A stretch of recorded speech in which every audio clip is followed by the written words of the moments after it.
Chapter 30. At midnight, Howard Cardew reached home again, a tired and broken man. Grace had been lying awake in her bedroom, puzzled by his unexplained absence, and brooding, as she now did continually, over Lily's absence.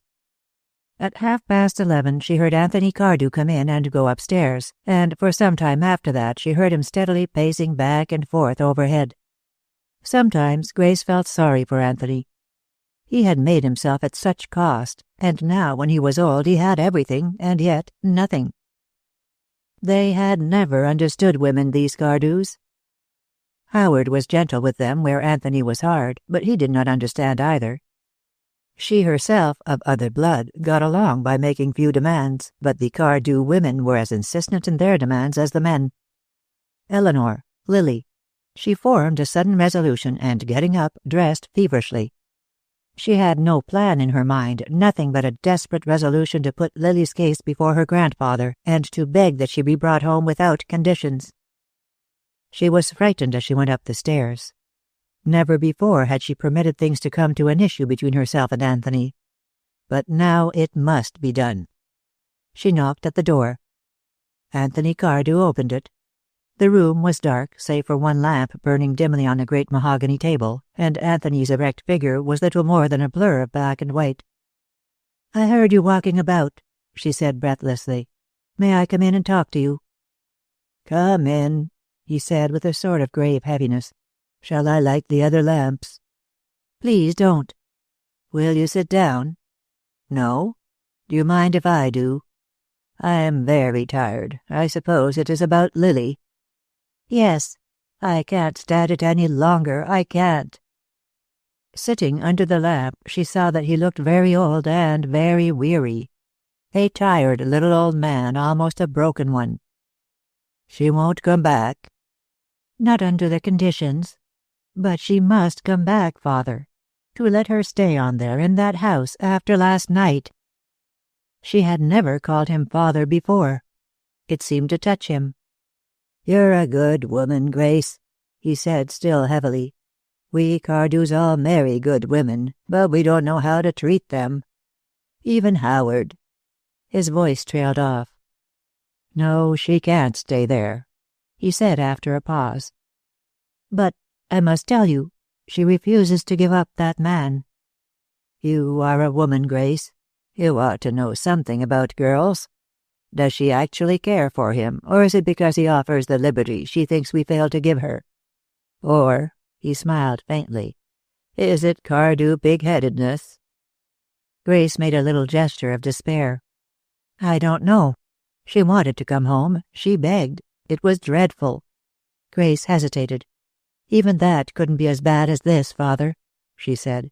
"We have lived all our own lives, you and Howard and myself, and now we won't let her do it." "And a pretty mess we have made of them." His tone was grim. "No, I can't say that we offer her any felicitous examples, but the fellow's plan is transparent enough. He is ambitious. He sees himself installed here, one of us. Mark my words, Grace, he may love the child, but his real actuating motive is that. He's a radical, because since he can't climb up, he'll pull down. But once let him get his foot on the Cardew ladder and he'll climb, over her, over all of us." He sat after that, his head dropped on his chest, his hands resting on the arms of his chair, in a brooding reverie. Grace waited. "Better bring her home," he said finally. "Tell her I surrender. I want her here. Let her bring that fellow here too if she has to see him. But for God's sake, Grace," he added with a flash of his old fire, "show her some real men too." Suddenly, Grace bent over and kissed him. He put up his hand and patted her on the shoulder. "A good woman, Grace," he said, "and a good daughter to me. I'm sorry. I'll try to do better." As Grace straightened, she heard the door close below and Howard's voice. Almost immediately she heard him coming up the staircase, and going out into the hall she called softly to him. "Where are you?" he asked, looking up. "Is Father there?" "Yes." I want you both to come down to the library, Grace." She heard him turn and go slowly down the stairs. His voice had been strained and unnatural. As she turned, she found Anthony behind her. "Something has happened." "I rather think so," said old Anthony slowly. They went together down the stairs. In the library, Lily was standing, facing the door, a quiet figure, listening and waiting. Howard had dropped into a chair and was staring ahead. And beyond the circle of lights was a shadowy figure, vaguely familiar, tall, thin, and watchful. Willy Cameron. Chapter 31. The discovery that Lily had left his house threw Jim Doyle into a frenzy. The very manner of her going filled him with dark suspicion. Either she had heard more that morning than he had thought, or, in his cunning mind for weeks there had been growing a smoldering suspicion of his wife. She was too quiet, too acquiescent. In the beginning, when Weslowski had brought the scheme to him, and had promised it financial support from Europe, he had taken a cruel and savage delight in outlining it to her, in seeing her cringe and go pale. He had not feared her then. She had borne with so much, endured, tolerated, accepted, that he had not realized that she might have a breaking point. The plan had appealed to his cynical soul from the first. It was the apotheosis of cynicism, this reducing of a world to its lowest level. And it had amused him to see his wife, a gentlewoman born, bewildered before the chaos he depicted. "But it is German," she had said. "I bow before intelligence. It is German. Also it is Russian. Also it is of all nations. All this talk now of a League of Nations, a few dull diplomats acting as God over the peoples of the earth." His eyes blazed. "While the true League of the workers of the world is already in effect." But he watched her after that, not that he was afraid of her, but because her reaction as a woman was important. He feared women in the movement. It had its disciples, fervent and eloquent, paid and unpaid women agitators, but he did not trust them. They were invariably women without home ties, women with nothing to protect, women with everything to gain and nothing to lose. The woman in the home was a natural anti-radical. Not the police, not even the army, but the woman in the home was the deadly enemy of the great plan. He began to hate Eleanor, not so much for herself as for the woman she represented. She became the embodiment of possible failure. She stood in his path, passively resistant, stubbornly brave. She was not a clever woman, and she was slow in gathering the full significance of a nationwide general strike, that with an end of all production the non-producing world would be beaten to its knees. And then she waited for a world movement, forgetting that a flame must start somewhere and then spread. But she listened and learned. There was a great deal of talk about class and mass. She learned that the mass, for instance, was hungry for a change. It would welcome any change. Weslowski had been in Russia when the Kerensky regime was overthrown, and had seen that strange 3 days when the submerged part of the city filled the streets, singing, smiling, endlessly walking, exalted and without guile. No problems troubled them. They had ceased to labor, and that was enough. Had it not been for its leaders, the mass would have risen like a tide and ebbed again. Eleanor had struggled to understand. This was not socialism. Jim had been a socialist for years. He had believed that the gradual elevation of the few, the gradual subjection of the many, would go on until the majority would drag the few down to their own level. But this new dream was something immediate. At her table she began to hear talk of substituting for that slow process a militant minority. She was a long time, months, in discovering that Jim Doyle was one of the leaders of that militant minority, and that the methods of it were unspeakably criminal. Then had begun Eleanor Doyle's long battle, at first to hold him back, and that failing, the fight between her duty to her husband and that to her country. He had been her one occupation and obsession too long to be easily abandoned, but she was sturdily national too. In the end she made her decision. She lived in his house, mended his clothing, served his food, met his accomplices, and watched. She hated herself for it. Every fine fiber of her revolted. But as time went on and she learned the full wickedness of the thing, her days became one long waiting. She saw one move after another succeed, strike after strike slowing production and thus increasing the cost of living. She saw the growing discontent and muttering, the vicious circle of labor striking for more money and by its own ceasing of activity making the very increases they asked inadequate. And behind it all she saw the ceaseless working, the endless sowing of a grim-faced band of conspirators. She was obliged to wait. A few men talking in secret meetings, a hidden propaganda of crime and disorder, there was nothing to strike at. And Eleanor, while not clever, had the Cardew shrewdness. She saw that, like the crisis in a fever, the thing would have to come, be met and defeated. She had no hope that the government would take hold. Government was aloof, haughty, and secure in its own strength. Just now, too, it was objective, not subjective. It was like a horse set to win a race and unconscious of the fly on its withers. But the fly was a gadfly. Eleanor knew Doyle was beginning to suspect her. Sometimes she thought he would kill her if he discovered what she meant to do. She did not greatly care. She waited for some inkling of the day set for the uprising in the city, and saved out of her small house allowance by innumerable economies and subterfuges. When she found out the time, she would go to the governor of the state. He seemed to be a strong man, and she would present him facts. Facts and names. Then he must act, and quickly. Cut off from her own world, and with no roots thrown out in the new, she had no friends, no one to confide in or of whom to ask assistance. And she was afraid to go to Howard. He would precipitate things. The leaders would escape, and a new group would take their places. Such a group, she knew, stood ready for that very emergency. On the afternoon of Lily's departure, she heard Doyle come in. He had not recovered from his morning's anger, and she heard his voice raised in some violent reproof to Jenny. He came up the stairs, his head sagged forward, his every step deliberate, heavy, ominous. He had an evening paper in his hand, and he gave it to her with his finger pointing to a paragraph. "You might show that to the last of the Cardews," he sneered. It was the paragraph about Louis Akers. Eleanor read it. "Who were the masked men?" she asked. "Do you know?" "I wish to God I did. Makes him a laughing-stock, of course. And just now, when... Where is Lily?" Eleanor put down the paper. "She is not here. She went home this afternoon."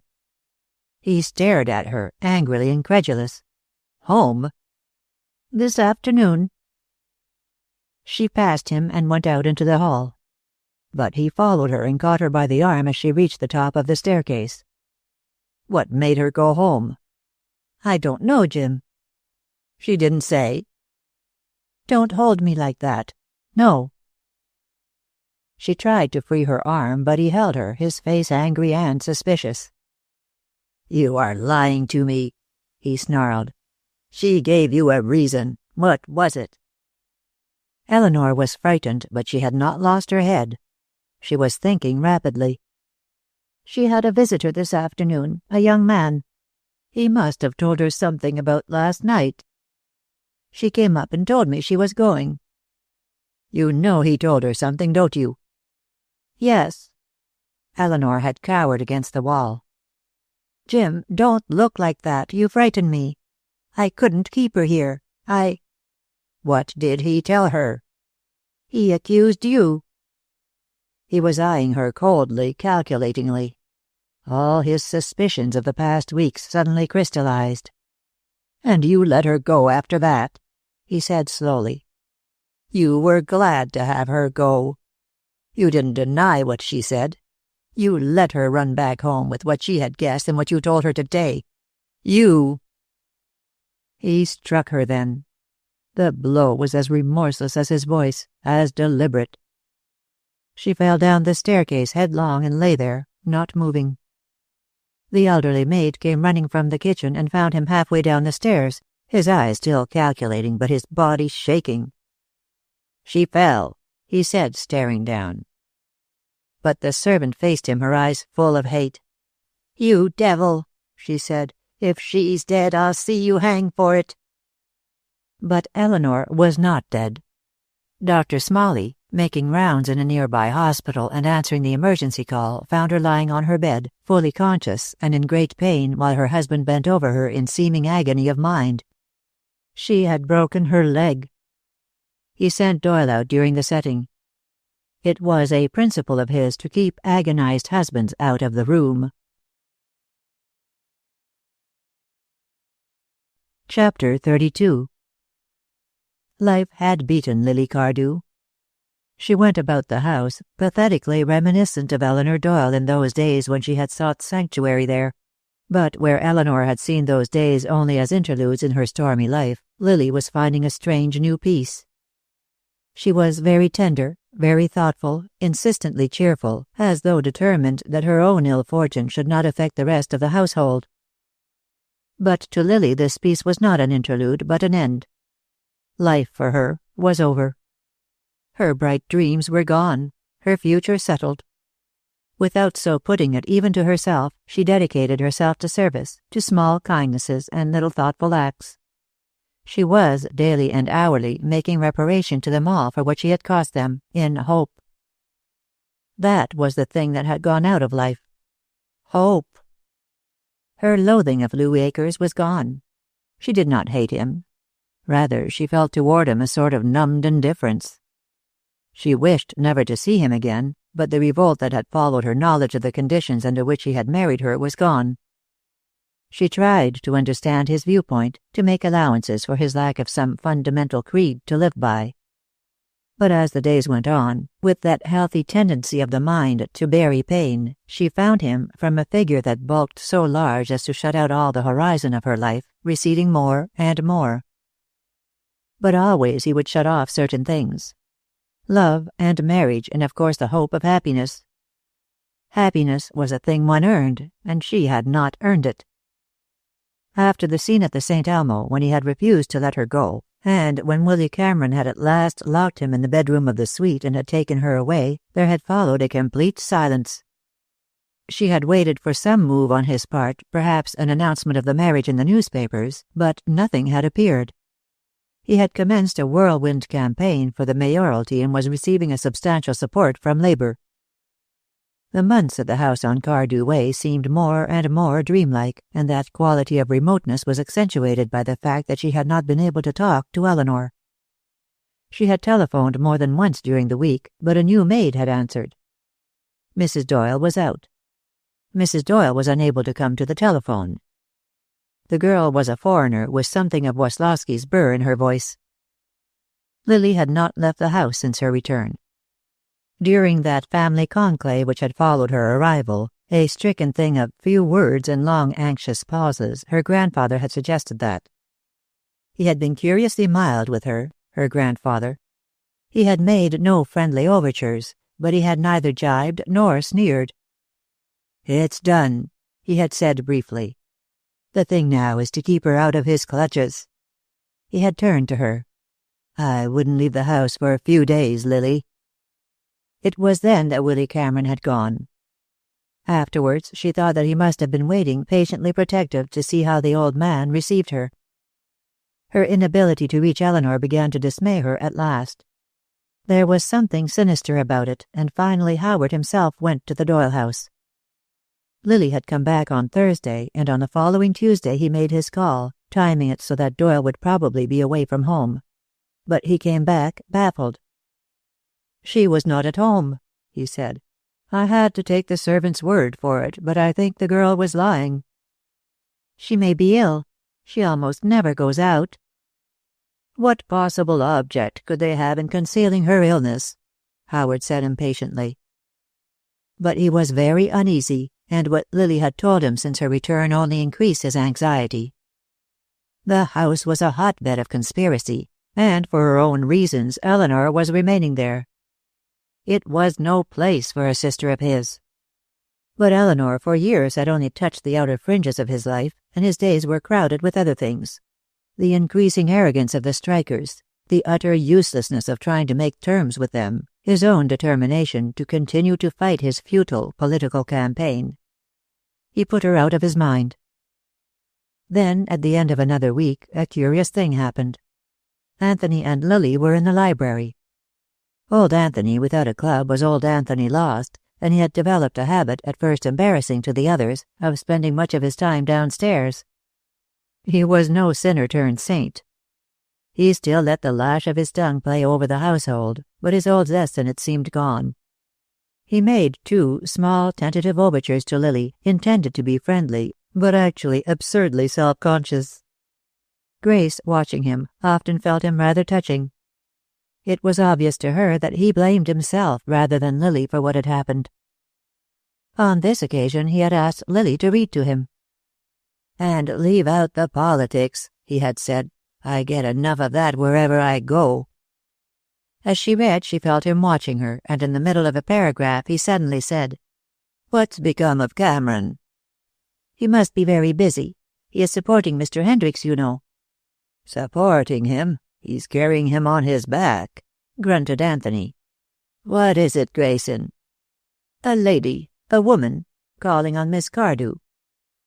Lily rose, but Anthony motioned her back. "Did she give any name?" "She said it was Jenny, sir." "Jenny? It must be Aunt Eleanor's Jenny." "Send her in," said Anthony, and stood waiting. Lily noticed his face twitching. It occurred to her then that this strange old man might still love his daughter, after all the years and all his cruelty. It was the elderly servant from the Doyle house who came in, a tall, gaunt woman, looking oddly unfamiliar to Lily in a hat. "Why, Jenny," she said, and then, "Is anything wrong?" "There is and there isn't," Jenny said somberly. "I just wanted to tell you, and I don't care if he kills me for it. It was him that threw her downstairs. I heard him hit her." Old Anthony stiffened. "He threw Aunt Eleanor downstairs?" "That's how she broke her leg." Sheer amazement made Lily inarticulate. "But they said, we didn't know. Do you mean that she has been there all this time, hurt?" "I mean just that," said Jenny stolidly. "I helped set it with him pretending to be all worked up for the doctor to see. He got rid of me all right. He's got one of his spies there now, a Bolshevik like himself. You can ask the neighbors." Howard was out, and when the woman had gone, Anthony ordered his car. Lily, frightened by the look on his face, made only one protest. "You mustn't go alone," she said. "Let me go too. Or take Grayson, anybody." But he went alone. In the hall he picked up his hat and stick and drew on his gloves. "What is the house number?" Lily told him, and he went out, moving deliberately, like a man who has made up his mind to follow a certain course, but to keep himself well in hand. Chapter 33. Acting on Willy Cameron's suggestion, Dan Boyd retained his membership in the union and frequented the meetings. He learned various things, that the strike vote had been padded, for instance, and that the radicals had taken advantage of the absence of some of the conservative leaders to secure such support as they had received. He found the better class of workmen dissatisfied and unhappy. Some of them, men who loved their tools, had resented the order to put them down where they were and walk out, and this resentment, childish as it seemed, was an expression of their general dissatisfaction with the autocracy they had themselves built up. Finally, Dan's persistent attendance and meek acquiescence added to his war record brought him reward. He was elected member of a conference to take to the Central Labor Council the suggestion for a general strike. It was arranged that the delegates take the floor one after the other and hold it for as long as possible. Then they were to ask the president of the council to put the question. The arguments were carefully prepared. The general strike was to be urged as the one salvation of the labor movement. It would prove the solidarity of labor. And at the council meeting a few days later, the rank and file were impressed by the arguments. Dan, gnawing his nails and listening, watched anxiously. The idea was favorably received, and the delegates went back to their local unions to urge, coerce, and threaten. Not once during the meeting had there been any suggestion of violence, but violence was in the air nevertheless. The quantity of revolutionary literature increased greatly during the following 10 days, and now it was no longer furtively distributed. It was sold or given away at all meetings. It flooded the various headquarters with its skillful compound of lies and truth. The leaders, notified of the situation, pretended that it was harmless raving, a natural and safe outlet for suppressed discontents. Dan gathered up an armful of it and took it home. On a Sunday following, there was a mass meeting at the Coliseum, and a business agent of one of the unions made an impassioned speech. He recited old and new grievances, said that the government had failed to live up to its promises, that the government boards were always unjust to the workers, and ended with a statement of the steel makers' profits. Dan turned impatiently to a man beside him. "Why doesn't he say how much of that profit the government gets?" he demanded. But the man only eyed him suspiciously. Dan fell silent. He knew it was wrong, but he had no gift of tongue. It was at that meeting that for the first time he heard used the word revolution. Chapter 34. Old Anthony's excursion to his daughter's house had not prospered. During the drive to Cardew Way, he sat forward on the edge of the seat of his limousine, his mouth twitching with impatience and anger, his stick tightly clutched in his hand.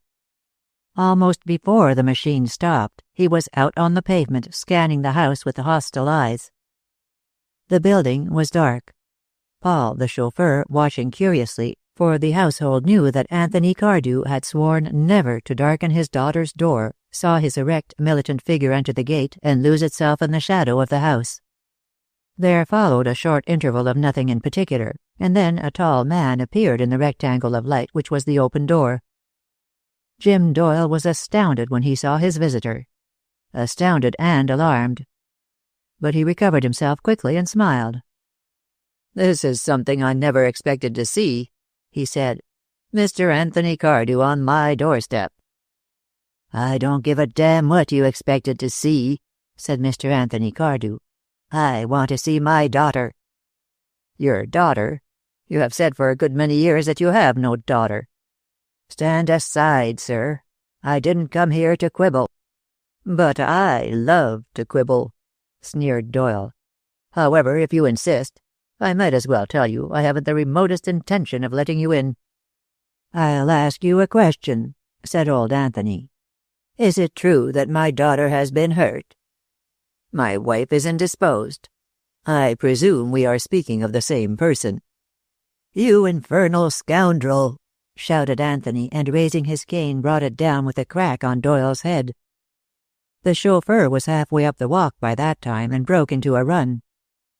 He saw Doyle, against the light, reel, recover, and raise his fist, but he did not bring it down. "Stop that!"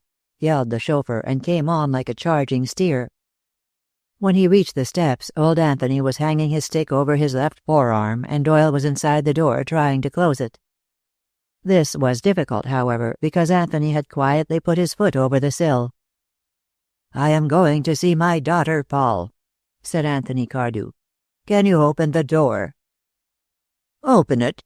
Paul observed truculently. "Watch me." He threw himself against the door, but it gave suddenly, and sent him sprawling inside at Doyle's feet. He was up in an instant, squared to fight, but he only met Jim Doyle's mocking smile. Doyle stood, arms folded, and watched Anthony Cardew enter his house. Whatever he feared he covered with the cynical mask that was his face. He made no move, offered no speech. "Is she upstairs?" "She is asleep. Do you intend to disturb her?" "I do," said old Anthony grimly. "I'll go first, Paul. You follow me, but I'd advise you to come up backwards." Suddenly Doyle laughed. "What?" he said. "Mr. Anthony Cardew paying his first visit to my humble home, and anticipating violence. You underestimate the honor you are doing me." He stood like a mocking devil at the foot of the staircase until the two men had reached the top. Then he followed them. The mask had dropped from his face, and anger and watchfulness showed in it. If she talked, he would kill her. But she knew that. She was not a fool. Eleanor lay in the bed, listening. She had recognized her father's voice, and her first impulse was one of almost unbearable relief. They had found her. They had come to take her away. For she knew now that she was a prisoner. Even without the broken leg, she would have been a prisoner. The girl downstairs was one of them and her jailer. A jailer who fed her and gave her grudgingly the attention she required, but that was all.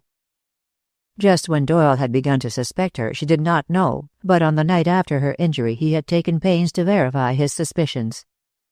He had found first her little store of money, and that had angered him. In the end he had broken open a locked trinket box and found a notebook in which for months she had kept careful records. Here and there, scattered among house accounts, were the names of the radical members of the Central Labor Council, and other names spoken before her and carefully remembered. He had read them out to her as he came to them, suffering as she was, and she had expected death then. But he had not killed her. He had sent Jenny away and brought in this Russian girl, a mad-eyed fanatic named Olga, and from that time on he visited her once daily. In his anger and triumph over her he devised the most cunning of all punishments. He told her of the movement's progress, of its ingeniously contrived devilments in store, of its inevitable success. What buildings and homes were to be bombed, the Cardew house first among them. What leading citizens were to be held as hostages, with all that implied. And again the Cardews headed the list. When Dr. Smalley came, he or the Russian were always present, solicitous and attentive. She got out of her bed one day and, dragging her splinted leg, got to her desk, in the hope of writing a note and finding some opportunity of giving it to the doctor. Only to discover that they had taken away her pen, pencils, and paper. She had been found there by Olga, but the girl had made no comment. Olga had helped her back into bed without a word, but from that time on had spent most of her day on the upper floor. Not until Doyle came in would she go downstairs to prepare his food. Eleanor lay in her bed and listened to her father coming up the stairs. She knew, before he reached the top, that Doyle would never let her be taken away. He would kill her first. He might kill Anthony Cardew. She had a sickening sense of tragedy coming up the staircase, tragedy which took the form of her father's familiar, deliberate step. Perhaps, had she known of the chauffeur's presence, she might have chanced it, for every fiber of her tired body was crying for release. But she saw only her father, alone in that house with Doyle and the smoldering Russian. The key turned in the lock. Anthony Cardew stood in the doorway, looking at her. With her long hair in braids, she seemed young, almost girlish. She looked like the little girl who had gone to dancing school in short white frocks and long black silk stockings so many years ago. "I've just learned about it, Eleanor," he said. He moved to the bed and stood beside it, looking down, but he did not touch her. "Are you able to be taken away from here?" She knew that Doyle was outside, listening, and she hardened her heart for the part she had to play. It was difficult. She was so infinitely moved by her father's coming, and in the dim light he, too, looked like himself of years ago. "Taken away? Where?" she asked. "You don't want to stay here, do you?" he demanded bluntly. "This is my home, Father." "Good God, home. Do you mean to tell me that, with all you must know about this man, you still want to stay with him?" "I have no other home." "I am offering you one." Old Anthony was bewildered and angry. Eleanor put out a hand to touch him, but he drew back. "After he has thrown you downstairs and injured you." "How did you hear that?" "The servant you had here came to see me tonight, Eleanor.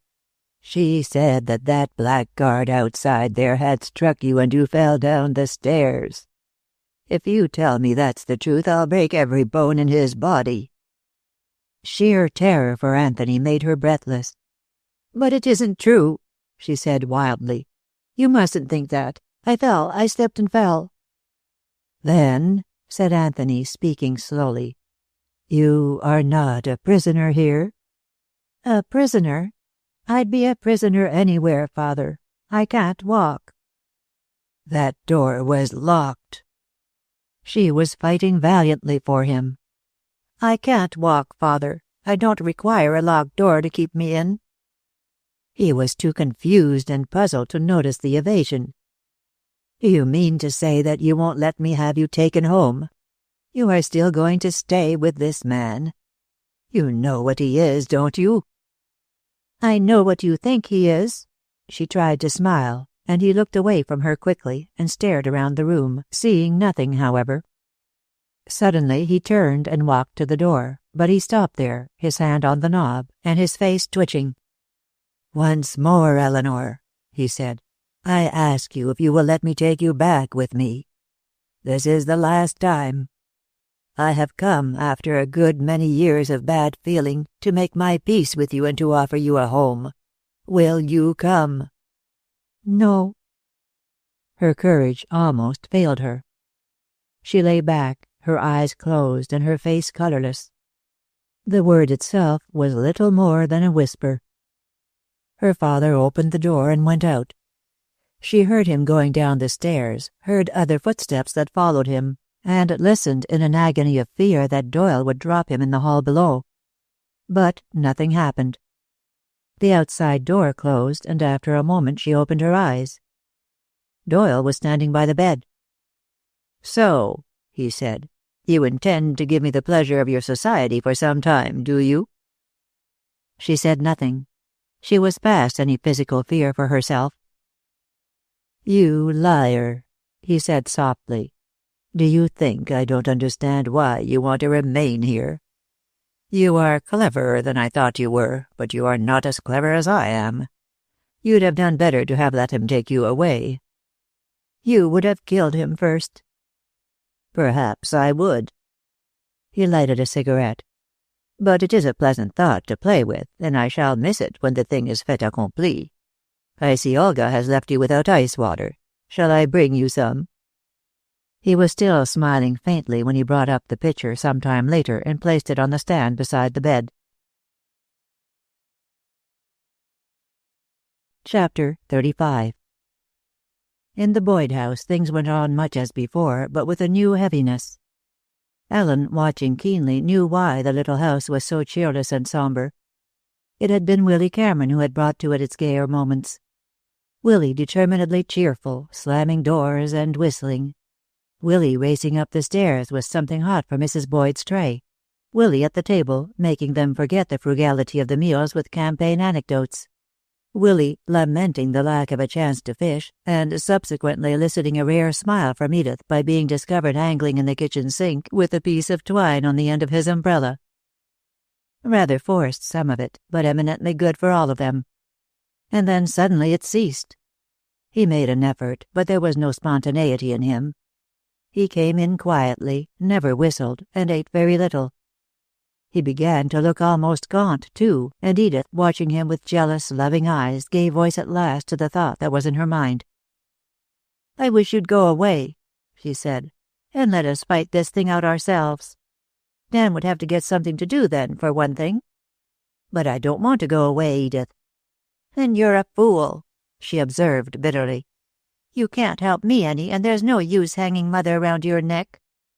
"She won't be around anyone's neck very long, Edith dear." "After that, will you go away?" "Not if you still want me." "Want you?" Dan was out, and Ellen had gone up for the invalid's tray. They were alone together, standing in the kitchen doorway. Suddenly Edith, beside him, ran her hand through his arm. "If I had been a different sort of girl, Willy, do you think, could you ever have cared for me?" "I never thought about you that way," he said simply. "I do care for you. You know that." She dropped her hand. "You are in love with Lily Cardew. That's why you don't. I have known it all along, Willy. I used to think you'd get over it, never seeing her and all that. But you don't, do you?" She looked up at him. "The real thing lasts, I suppose. It will with me. I wish to heaven it wouldn't." He was most uncomfortable, but he drew her hand within his arm again and held it there. "Don't get to thinking that you care anything about me," he said. "There's not as much love in the world as there ought to be, and we all need to hold hands, but Don't fancy anything like that." "I wanted to tell you. If I hadn't known about her, I wouldn't have told you. But you said it when you said there's not as much love as there ought to be. I'm gone, but I guess my caring for you hasn't hurt me any. It's the only reason I'm alive today." She freed her hand and stood staring out over the little autumn garden. There was such brooding trouble in her face that he watched her anxiously. "I think Mother suspects," she said at last. "I hope not, Edith." "I think she does. She watches me all the time, and she asked to see Dan tonight. Only he didn't come home." "You must deny it, Edith," he said almost fiercely. "She must not know, ever. That is one thing we can save her, and must save her." But going upstairs as usual before he went out, he realized that Edith was right, and that matters had reached a crisis. The sick woman had eaten nothing, and her eyes were sunken and anxious. There was an unspoken question in them, too, as she turned them on him. Most significant of all, the little album was not beside her, nor the usual litter of newspapers on the bed. "I wish you weren't going out, Willy," she said querulously. "I want to talk to you about something." "Can't we discuss it in the morning?" "I won't sleep till I get it off my mind, Willy." But he could not face that situation then. He needed time, for one thing. Surely there must be some way out, some way to send this frail little woman dreamless to her last sleep. Life could not be so cruel that death would seem kind. He spoke at 3 different meetings that night, for the election was close at hand. Pink Denslow took him about in his car and stood waiting for him at the back of the crowd. In the intervals between hall and hall, Pink found Willy Cameron very silent and very grave, but he could not know that the young man beside him was trying to solve a difficult question. Which was, did 2 wrongs ever make a right? At the end of the last meeting, Willy Cameron decided to walk home. "I have some things to think over, Pink," he said. "Thanks for the car. It saves a lot of time." Pink sat at the wheel, carefully scrutinizing Willy. It struck him then that Cameron looked fagged and unhappy. "Nothing I can do, I suppose?" "Thanks, no." Pink knew nothing of Lily's marriage, nor of the events that had followed it. To his uninquiring mind all was as it should be with her.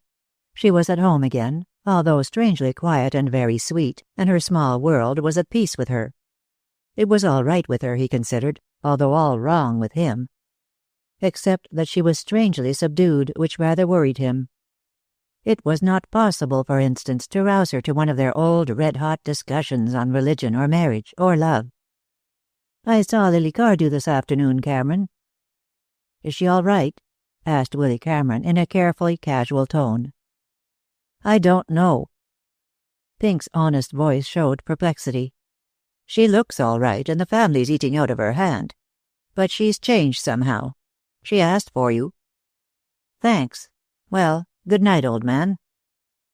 Willy Cameron was facing the decision of his life that night as he walked home. Lily was gone, out of his reach and out of his life.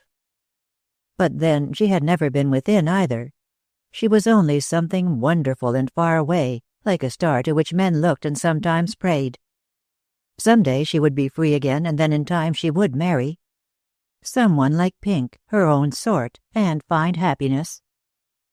But he knew that he would always love her to the end of his days, and even beyond, in that heaven in which he so simply believed. All the things that puzzled him would be straightened out there, and perhaps a man who had loved a woman and lost her here would find her there, and walk hand in hand with her through the bright days of paradise. Not that that satisfied him. He was a very earthly lover with the hungry arms of youth. He yearned unspeakably for her. He would have died for her as easily as he would have lived for her, but he could do neither. That was one side of him. The other, having put her away in that warm corner of his heart, which was hers always, was busy with the practical problem of the Boyds. He saw only one way out, and that way he had been seeing with increasing clearness for several days. Edith's scandal that night, and Mrs. Boyd's suspicions clearly pointed to it. There was one way by which to save Edith and her child, and to save the dying woman the agony of full knowledge. Edith was sitting on the doorstep alone. He sat down on the step below her, rather silent, still busy with his problem. Although the night was warm, the girl shivered. "She's not asleep. She's waiting for me to go up, Willy. She means to call me in and ask me." "Then I'd better say what I have to say quickly. Edith, will you marry me?" She drew off and looked at him. "I'd better explain what I mean," he said, speaking with some difficulty. "I mean, go through the ceremony with me. I don't mean actual marriage. That wouldn't be fair to either of us, because you know that I care for someone else." "But you mean a real marriage?" "Of course. Your child has the right to a name, dear. And if you don't mind telling a lie to save our souls and for her peace of mind, we can say that it took place some time ago." She gazed at him dazedly. Then something like suspicion came into her face. "Is it because of what I told you tonight?" "I had thought of it before. That helped, of course." It seemed so surprisingly simple, put into words, and the light on the girl's face was his answer. A few words so easily spoken, and 2 lives were saved. No, 3, for Edith's child must be considered.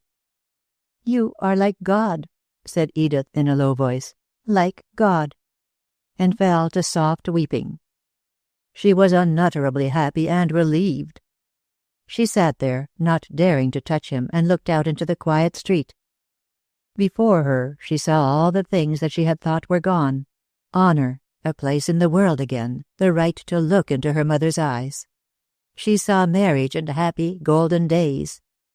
He did not love her, but he would be hers, and perhaps, in his own good time, the manager of all destinies would make him love her. She would try so hard to deserve that. Mrs. Boyd was asleep when at last Edith went up to the staircase, and Ellen, lying sleepless on her cot in the hot attic room, heard the girl softly humming to herself as she undressed, and marveled. Chapter 36. When Lily had been home for some time, and Louis Akers had made no attempt to see her or to announce the marriage, the vigilance of the household began to relax. Howard Cardew had already consulted the family lawyer about an annulment, and that gentleman had sent a letter to Mr. Akers, which had received no reply. Then one afternoon, Grayson, whose instructions had been absolute as to admitting Akers to the house, opened the door to Mrs. Denslow, who was calling, and found behind that lady Louis Akers himself. He made an effort to close the door behind the lady, but Akers was too quick for him, and a scene at the moment was impossible. He ushered Mrs. Denslow into the drawing-room, and coming out, closed the doors. "My instructions, sir, are to say to you that the ladies are not at home." But Akers held out his hat and gloves with so ugly a look that Grayson took them. "I have come to see my wife," he said. "Tell her that, and that if she doesn't see me here, I'll go upstairs and find her." When Grayson still hesitated, he made a move toward the staircase, and the elderly servant, astounded at the speech and the movement, put down the hat and faced him. "I do not recognize anyone in the household by that name, sir." "You don't you? Very well. Tell Miss Cardew I am here, and that either she will come down or I'll go up. I'll wait in the library." He watched Grayson start up the stairs, and then went into the library. He was very carefully dressed and momentarily exultant over the success of his ruse, but he was uneasy too, and wary, and inclined to regard the house as a possible trap. He had made a gambler's venture, risking everything on the cards he held, and without much confidence in them. His vanity declined to believe that his old power over Lily was gone, but he had held a purely physical dominance over so many women that he knew both his strength and his limitations. What he could not understand, what had kept him awake so many nights since he had seen her, was her recoil from him on Willy Cameron's announcement. She had known he had led the life of his sort. He had never played the plaster saint to her. And she had accepted her knowledge of his connection with the Red Movement on his mere promise to reform. But this accident, and she had turned from him with a horror that made him furious to remember. These silly star-eyed virgins who accepted careful abstractions and then turned sick at life itself, a man was a fool to put himself in their hands. Mademoiselle was with Lily in her boudoir when Grayson came up, a thin, tired-faced, suddenly old Mademoiselle, much given those days to early masses during which she prayed for eternal life for the man who had ruined Lily's life, and that soon. To Mademoiselle, marriage was a final thing, and divorce a wickedness against God and his establishment on earth. Lily, rather like Willy Cameron, was finding on her spirit at that time a burden similar to his, of keeping up the morale of a household. Grayson came in and closed the door behind him. Anger and anxiety were in his worn old face, and Lily got up quickly. "What is it, Grayson?" "I'm sorry, Miss Lily. He was in the vestibule behind Mrs. Denslow, and I couldn't keep him out.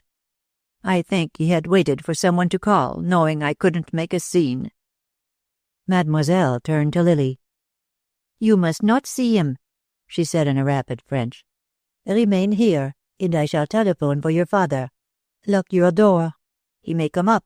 He will do anything, that man." "I am going down," Lily said quietly. "I owe him that. You need not be frightened. And don't tell Mother. It will only worry her and do no good." Her heart was beating fast as she went down the stairs. From the drawing-room came the voices of Grace and Mrs. Denslow, chatting amiably. The second man was carrying in tea, the old silver service gleaming. Over all the lower floor was an air of peace and comfort, the passionless atmosphere of daily life running in old and easy grooves. When Lily entered the library, she closed the door behind her. She had, on turning, a swift picture of Grayson taking up his stand in the hall, and it gave her a sense of comfort. She knew he would remain there, impassively waiting, so long as Akers was in the house. Then she faced the man standing by the center table. He made no move toward her, did not even speak at once. It left on her the burden of the opening, of setting the key of what was to come. She was steady enough now. "Perhaps it is as well that you came, Louis," she said. "I suppose we must talk it over sometime." "Yes," he agreed, his eyes on her. "We must. I have married a wife, and I want her, Lily." "You know that is impossible." "Because of something that happened before I knew you. I never made any pretensions about my life before we met. But I did promise to go straight if you'd have me, and I have. I've lived up to my bargain. What about you?" "It was not a part of my bargain to marry you while you—" "I have thought and thought, Louis. There is only one thing to be done. You will have to divorce me and marry her." "Marry her? A girl of the streets who chooses to say that I am the father of her child? It's the oldest trick in the world. Besides," he played his best card, "she won't marry me. Ask Cameron. He chose to make himself so damned busy about my affairs. He's in love with her. Ask him." In spite of herself, Lily winced. Out of the wreckage of the past few weeks, one thing had seemed to remain, something to hold to, solid and dependable and fine, and that had been Willy Cameron. She had found in these last days something infinitely comforting in the thought that he cared for her. It was because he had cared that he had saved her from herself. But if this were true— "I am not going back to you, Louis. I think you know that. No amount of talking about things can change that." "Why don't you face life and try to understand it?" he demanded brutally. "Men are like that. Women are like that, sometimes. You can't measure human passions with a tape line. That's what you good women try to do, and you make life a merry little hell." He made an effort and softened his voice. "I'll be true to you, Lily, if you'll come back." "No," she said. "You would mean to be, but you would not. You have no foundation to build on." "Meaning that I am not a gentleman?" "Not that. I know you, that's all. I understand so much that I didn't before. What you call love is only something different. When that was gone, there would be the same thing again. You would be sorry, but I would be lost." Her coolness disconcerted him. Two small triangular bits of color showed in his face. He had been prepared for tears, even for a refusal to return, but this clear-eyed appraisal of himself and the accuracy of it confused him. He took refuge in the only method he knew. He threw himself on her pity. He made violent, passionate love to her, but her only expression was one of distaste. When at last he caught her to him, she perforce submitted, a frozen thing that told him more than any words how completely he had lost her. He threw her away from him then, baffled and angry. "You little devil," he said. "You cold little devil." "I don't love you, that's all. I think now that I never did." "You pretended damn well." "Don't you think that you'd better go?" Lily said wearily. "I don't like to hurt you. I am to blame for a great deal, but there is no use going on, is there? I'll give you your freedom as soon as I can. You will want that, of course." "My freedom? Do you think I'm going to let you go like that?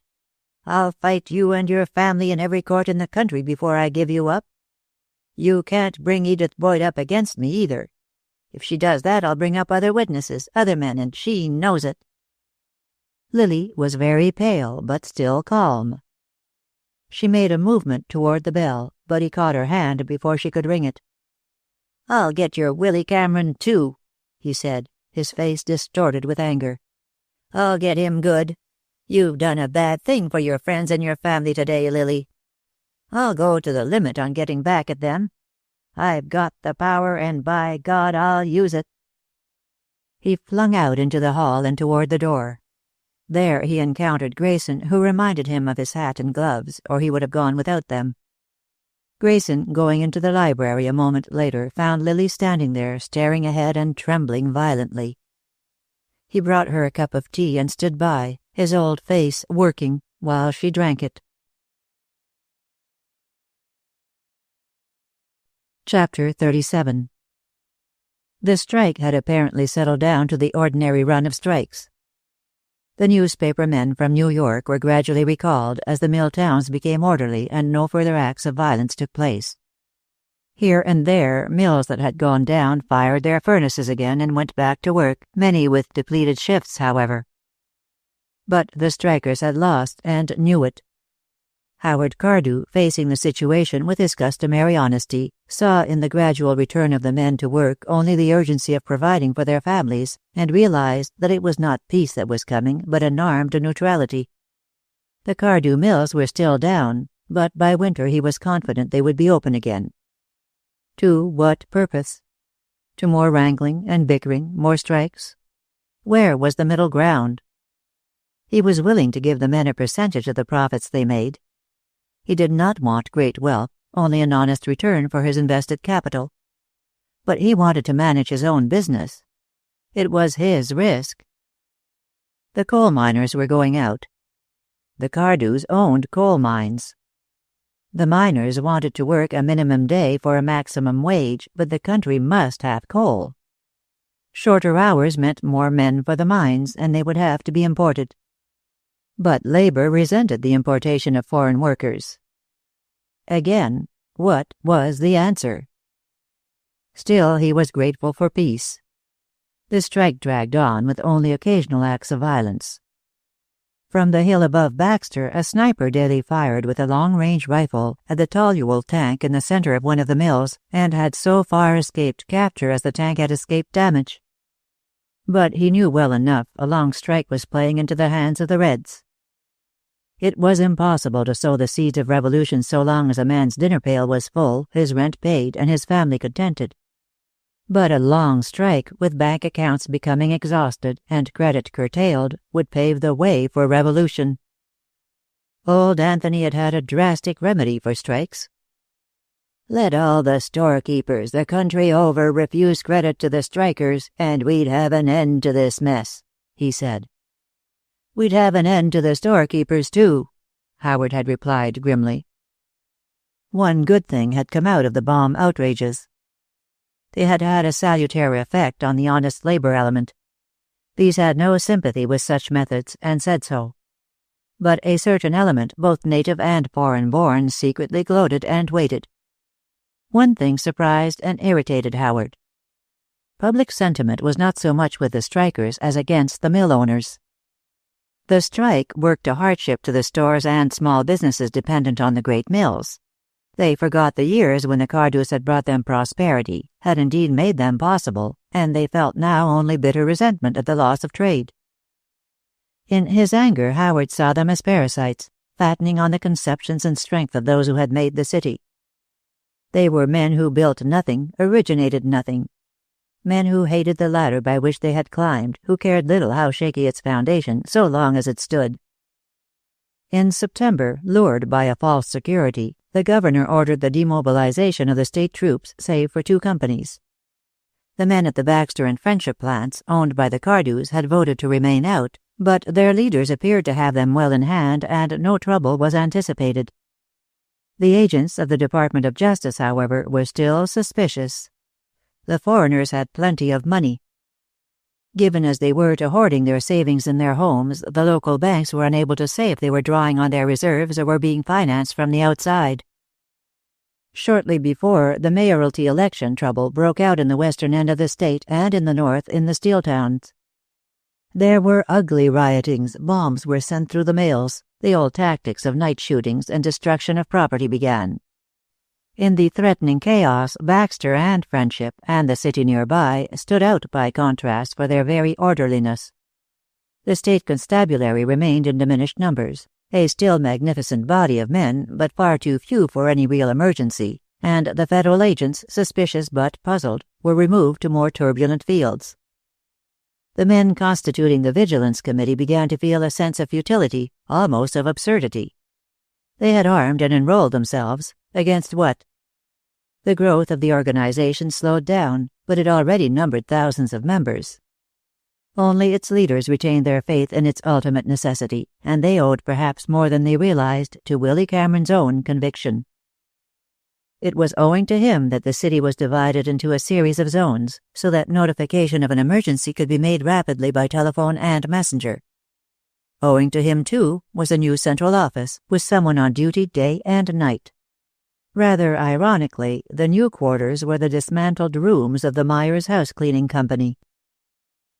On the day after his proposal to Edith, Willy Cameron received an unexpected holiday. Mrs. Davis, the invalid wife of the owner of the Eagle Pharmacy, died, and the store was closed. He had seen Edith for only a few moments that morning, but it was understood then that the marriage would take place either that day or the next. He had been physically so weary the night before that he had slept, but the morning found him with a heaviness of spirit that he could not throw off. The exaltation of the night before was gone, and all that remained was a dogged sense of a duty to be done. Although he smiled at Edith, his face remained with her all through the morning. "I'll make it up to him," she thought humbly. "I'll make it up to him somehow." Then, with Ellen out doing her morning marketing, she heard the feeble thump of a cane overhead, which was her mother's signal. She was determined not to see her mother again until she could say that she was married, but the thumping continued, and was followed by a crash of a broken glass. "She's trying to get up," Edith thought, panicky. "If she gets up, it will kill her." She stood at the foot of the stairs, scarcely breathing, and listened. There was a dreadful silence above. She stole up, finally, to where she could see her mother. Mrs. Boyd was still in her bed, but lying with open eyes, unmoving. "Mother," she called and ran in. "Mother!" Mrs. Boyd glanced at her. "I thought that glass would bring you," she said sharply, but with difficulty. "I want you to stand over there and let me look at you." Edith dropped on her knees beside the bed and caught her mother's hand. Don't talk like that, Mother," she begged. "I know what you mean. It's all right, Mother. Honest it is. I'm married, Mother." "You wouldn't lie to me, Edith." "No, I'm telling you. I've been married a long time. Don't worry, Mother. You just lie there and quit worrying. It's all right." There was a sudden light in the sick woman's eyes, an eager light that flared up and died away again. "Who to?" she asked. "If it's some corner loafer, Edie." Edith had gained new courage and new facility. Anything was right that drove the tortured look from her mother's eyes. "You can ask him when he comes home this evening." "Edie? Not Willy?" "You've guessed it," said Edith, and burying her face in the bedclothing, said a little prayer, to be forgiven for the lie and for all that she had done, to be more worthy thereafter, and in the end to earn the love of the man who was like God to her. There are lies and lies. Now and then the great recorder must put one on the credit side of the balance, one that has saved intolerable suffering or has made well and happy a sick soul. Mrs. Boyd lay back and closed her eyes. "I haven't been so tickled since the day you were born," she said. She put out a thin hand and laid it on the girl's bowed head. When Edith moved a little later, her mother was asleep, with a new look of peace on her face. It was necessary before Ellen saw her mother to tell her what she had done. She shrank from doing it. It was one thing for Willy to have done it, to have told her the plan, but Edith was secretly afraid of Ellen. And Ellen's reception of the news justified her fears. "And you'd take him that way," she said scornfully. "You'd hide behind him, besides spoiling his life for him. It sounds like him to offer, and it's like you to accept." "It's to save Mother," said Edith meekly. "It's to save yourself. You can't fool me. And if you think I'm going to sit by and let him do it, you can think again." "It's as good as done," Edith flashed. "I've told Mother." "That you're going to be, or that you are?" "That we are married." "All right," Ellen said triumphantly. "She's quiet and peaceful now, isn't she? You don't have to get married now, do you? You take my advice and let it go at that." It was then that Edith realized what she had done. He would still marry her, of course, but behind all his anxiety to save her had been the real actuating motive of his desire to relieve her mother's mind. That was done now. Then, could she let him sacrifice himself for her? She could. She could and she would. She set her small mouth firmly and confronted the future. She saw herself, without his strength to support her, going down and down. She remembered those drabs of the street on whom she had turned such cynical eyes in her virtuous youth, and she saw herself one of that lost sisterhood, sodden, hectic, hopeless. When Willy Cameron left the pharmacy that day, it was almost noon. He went to the house of mourning first, and found Mr. Davis in a chair in a closed room, a tired little man in a new black necktie around a not-over-clean collar, his occupation of years gone, confronting a new and terrible leisure that he did not know how to use. "You know how it is, Willy," he said, blinking his reddened eyelids. "You kind of wish sometimes that you had somebody to help you bear your burden, and then it's taken away, but you're kind of bent over and used to it. And you'd give your neck and all to have it back." Willy Cameron pondered that on his way up the street. There was one great longing in him to see Lily again. In a few hours now he would have taken a wife, and whatever travesty of marriage resulted, he would have to keep away from Lily. He meant to play square with Edith. He wondered if it would hurt Lily to see him, remind her of things she must be trying to forget. He decided in the end that it would hurt her, so he did not go. But he walked, on his way to see Pink Denslow at the temporary bank, through a corner of the park near the house, and took a sort of formal and heartbreaking farewell of her. Time had been when life had seemed only a long, long trail, with Lily at the end of it somewhere, like water to the thirsty traveler, or home to the wanderer. Like a campfire at night. But now life seemed to him a broad highway, infinitely crowded, down which he must move, surrounded yet alone. But at least he could walk in the middle of the road in the sunlight. It was the weaklings who were crowded to the side. He threw up his head. It had never occurred to him that he was in any danger, either from Louis Akers or from the unseen enemy he was fighting. He had a curious lack of physical fear. But once or twice that day as he went about, he happened to notice a small man, foreign in appearance and shabbily dressed. He saw him first when he came out of the marriage license office, and again when he entered the bank. He had decided to tell Pink of his approaching marriage and to ask him to be present. He meant to tell him the facts. The intimacy between them was now very close, and he felt that Pink would understand. He neither wanted nor expected approval, but he did want honesty between them. He had based his life on honesty. Yet the thing was curiously hard to lead up to. It would be hard to set before any outsider the conditions at the Boyd house or his own sense of obligation to help. Put into everyday English, the whole scheme sounded visionary and mock-heroic. In the end, he did not tell Pink at all, for Pink came in with excitement written large all over him. "I sent for you," he said, "because I think we've got something at last. One of our fellows has just been in, that storekeeper I told you about from Friendship, Cusick. He says he has found out where they're meeting, back in the hills. He's made a map of it. Look, here's the town, and here's the big hill. Well, behind it, about a mile and a half, there's a German outfit, a family with a farm. They're using the barn, according to this chap. The barn wouldn't hold very many of them. That's the point. It's the leaders. The family has an alibi. It goes into the movies in the town on meeting nights. The place has been searched twice, but he says they have a system of patrols that gives them warning. The hills are heavily wooded there, and he thinks they have rigged up telephones in the trees." There was a short silence. Willy Cameron studied the rug. "I had to swear to keep it to ourselves," Pink said at last. "Cusick won't let the federal agents in on it. They've raided him for liquor twice, and he's sick as a poisoned pup." "How about the county detectives?" "You know them. They'll go in and fight like hell when the time comes, but they're likely to gum the game when there's any finesse required. We'd better find out for ourselves first." Willy Cameron smiled. "What you mean is that it's too good a thing to throw to the other fellow. Well, I'm on if you want me, but I'm no detective." Pink had come armed for such surrender. He produced a road map of the county and spread it on the desk. "Here's the main road to Friendship," he said, "and here's the road they use. But there's another way, back of the hills. Cusick said it was a dirt lane, but dry.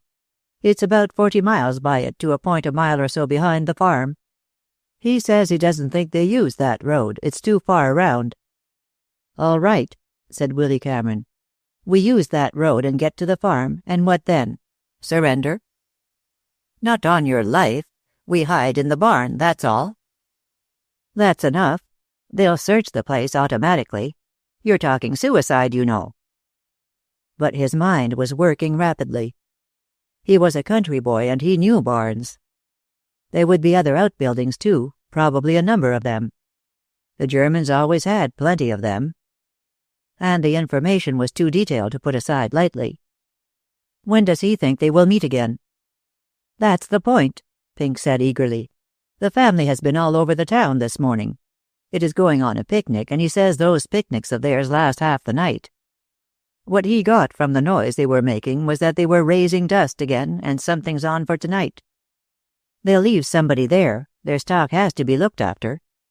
This fellow says they drop everything and go. The whole outfit. They're as busy raising an alibi as the other lot is raising the devil." But Willy Cameron was a Scot and hard-headed.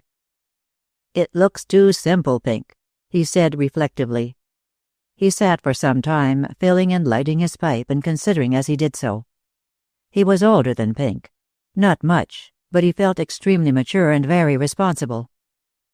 "What do we know about Cusick?" he asked finally. "One of the best men we've got. They've fired his place once, and he's keen to get them." "You're anxious to go?" "I'm going," said Pink cheerfully. "Then I'd better go along and look after you. But I tell you how I see it. After I've done that, I'll go as far as you like. Either there is nothing to it and we're fools for our pains, or there's a lot to it, and in that case we are a pair of double-distilled lunatics to go there alone." Pink laughed joyously. Life had been very dull for him since his return from France. He had done considerable suffering and more thinking than was usual with him, but he had had no action. But behind his boyish zest there was something more, something he hid as he did the fact that he sometimes said his prayers, a deep and holy thing that always gave him a lump in his throat at retreat, when the flag came slowly down and the long lines of men stood at attention. Something he was half ashamed and half proud of, love of his country. At the same time, another conversation was going on in the rear room of a small printing shop in the heart of the city. It went on to the accompaniment of the rhythmic throb of the presses, and while two printers, in their shirt sleeves, kept guard both at the front and rear entrances. Doyle sat with his back to the light, and seated across from him, smoking a cheap cigar, was the storekeeper from Friendship, Cusick. In a corner on the table, scowling, sat Louis Akers. "I don't know why you're so damn suspicious, Jim," he was saying. "Cusick says the stall about the federal agents went all right." "Like a house afire," said Cusick complacently. "I think, Akers," Doyle observed, eyeing his subordinate, "that you are letting your desire to get this Cameron fellow run away with your judgment. If we get him and Denslow, there are 100 ready to take their places." "Cameron is the brains of the outfit," Akers said sulkily. "How do you know Cameron will go?" Akers rose lazily and stretched himself. "I've got a hunch, that's all." A girl came in from the composing room, a bundle of proofs in her hand. With one hand, Akers took the sheets from her. With the other, he settled his tie. He smiled down at her. Chapter 38. Ellen was greatly disturbed. At 3:00 that afternoon, she found Edith and announced her intention of going out. "I guess you can get the supper for once," she said ungraciously. Edith looked up at her with wistful eyes. "I wish you didn't hate me so, Ellen." "I don't hate you." Ellen was slightly mollified. "But when I see you trying to put your burdens on other people—" Edith got up then, and rather timidly put her arms around Ellen's neck. "I love him so, Ellen," she whispered, "and I'll try so hard to make him happy." Unexpected tears came into Ellen's eyes. She stroked the girl's fair hair. "Never mind," she said. "The good man's got a way of fixing things to suit himself. And I guess he knows best. We do what it's foreordained we do, after all." Mrs. Boyd was sleeping. Edith went back to her sewing. She had depended all her life on her mother's needle, and now that had failed her, she was hastily putting some clothing into repair. In the kitchen near the stove, the suit she meant to be married in was hung to dry after pressing. She was quietly happy. Willy Cameron found her there. He told her of Mrs. Davis's death, and then placed the license on the table at her side. "I think it would be better tomorrow, Edith," he said. He glanced down at the needle in her unaccustomed fingers. She seemed very appealing with her new task and the new light in her eyes. After all, it was worthwhile, even if it cost a lifetime to take a soul out of purgatory. "I had to tell Mother, Willy." "That's all right. Did it cheer her any?" "Wonderfully. She's asleep now." He went up to his room, and for some time she heard him moving about. Then she heard the scraping of his chair as he drew it to his desk, and vaguely wondered. When he came down, he had a sealed envelope in his hand. "I'm going out, Edith," he said. "I shall be late coming back, and I'm going to ask you to do something for me." She loved doing things for him. She flushed slightly. "If I am not back here by 2:00 tonight," he said, "I want you to open that letter and read it. Then go to the nearest telephone and call up the number I've written down. Ask for the man whose name is given and read him the message." "Willy," she gasped, "you are doing something dangerous." "What I really expect," he said, smiling down at her, "is to be back, feeling more or less of a fool, by 11:00.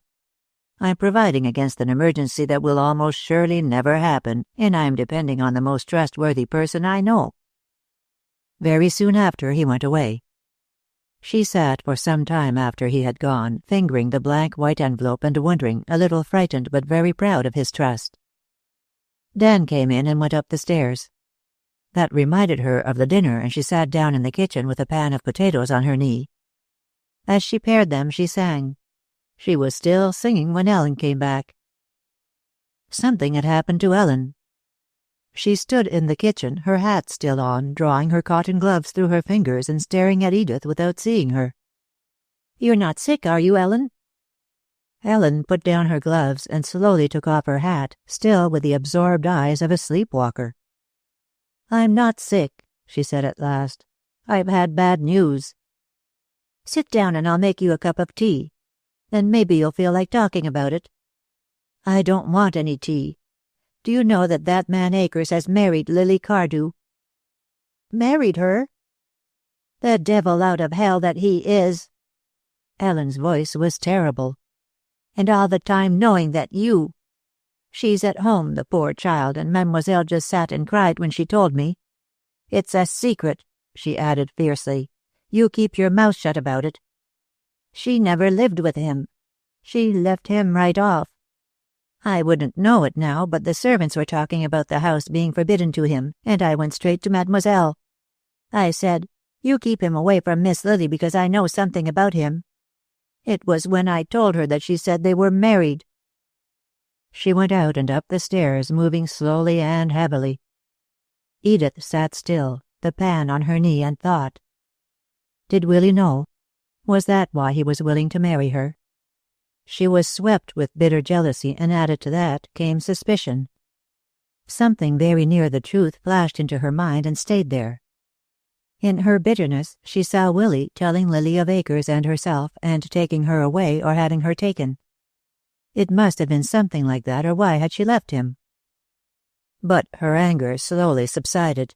In the end, she began to feel that the new situation rendered her own position more secure, even justified her own approaching marriage. Since Lily was gone, why should she not marry Willy Cameron? If what Ellen had said was true, she knew him well enough to know that he would deliberately strangle his love for Lily. If it were true, and if he knew it. She moved about the kitchen, making up the fire, working automatically in that methodless way that always set Ellen's teeth on edge and thinking.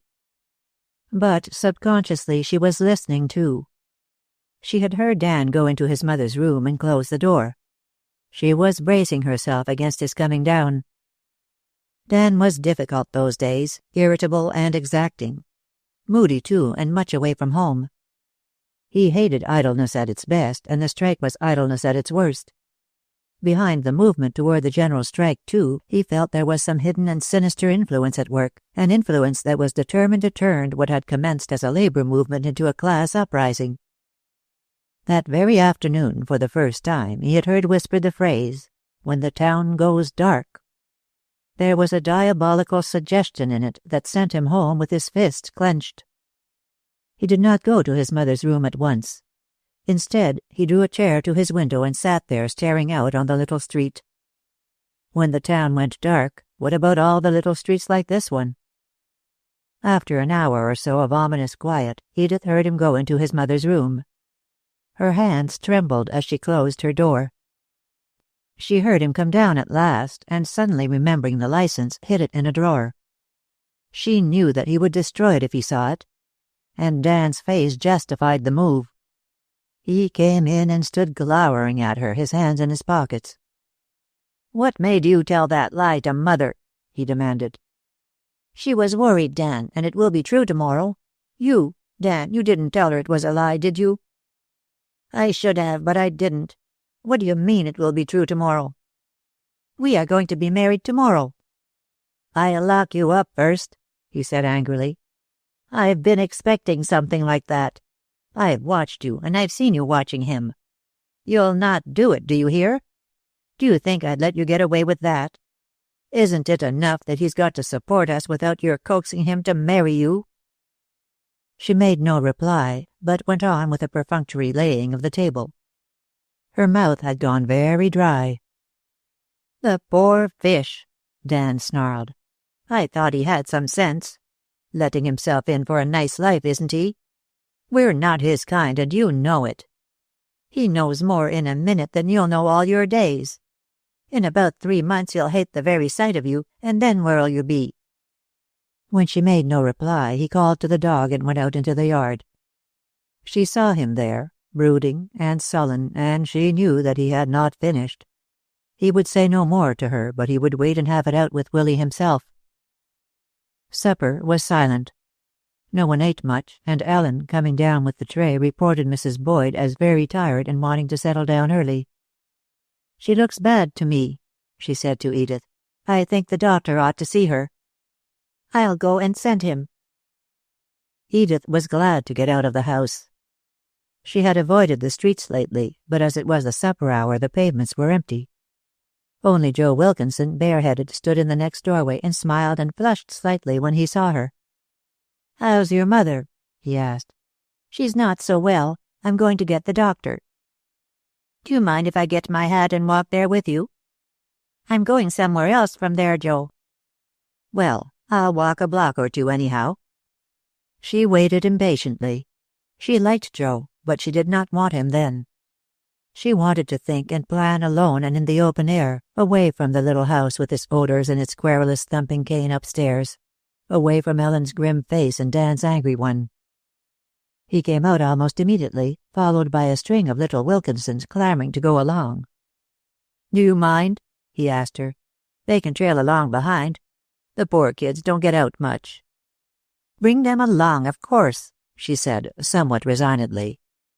And with a flash of her old spirit, "I might have brought Jinx, too.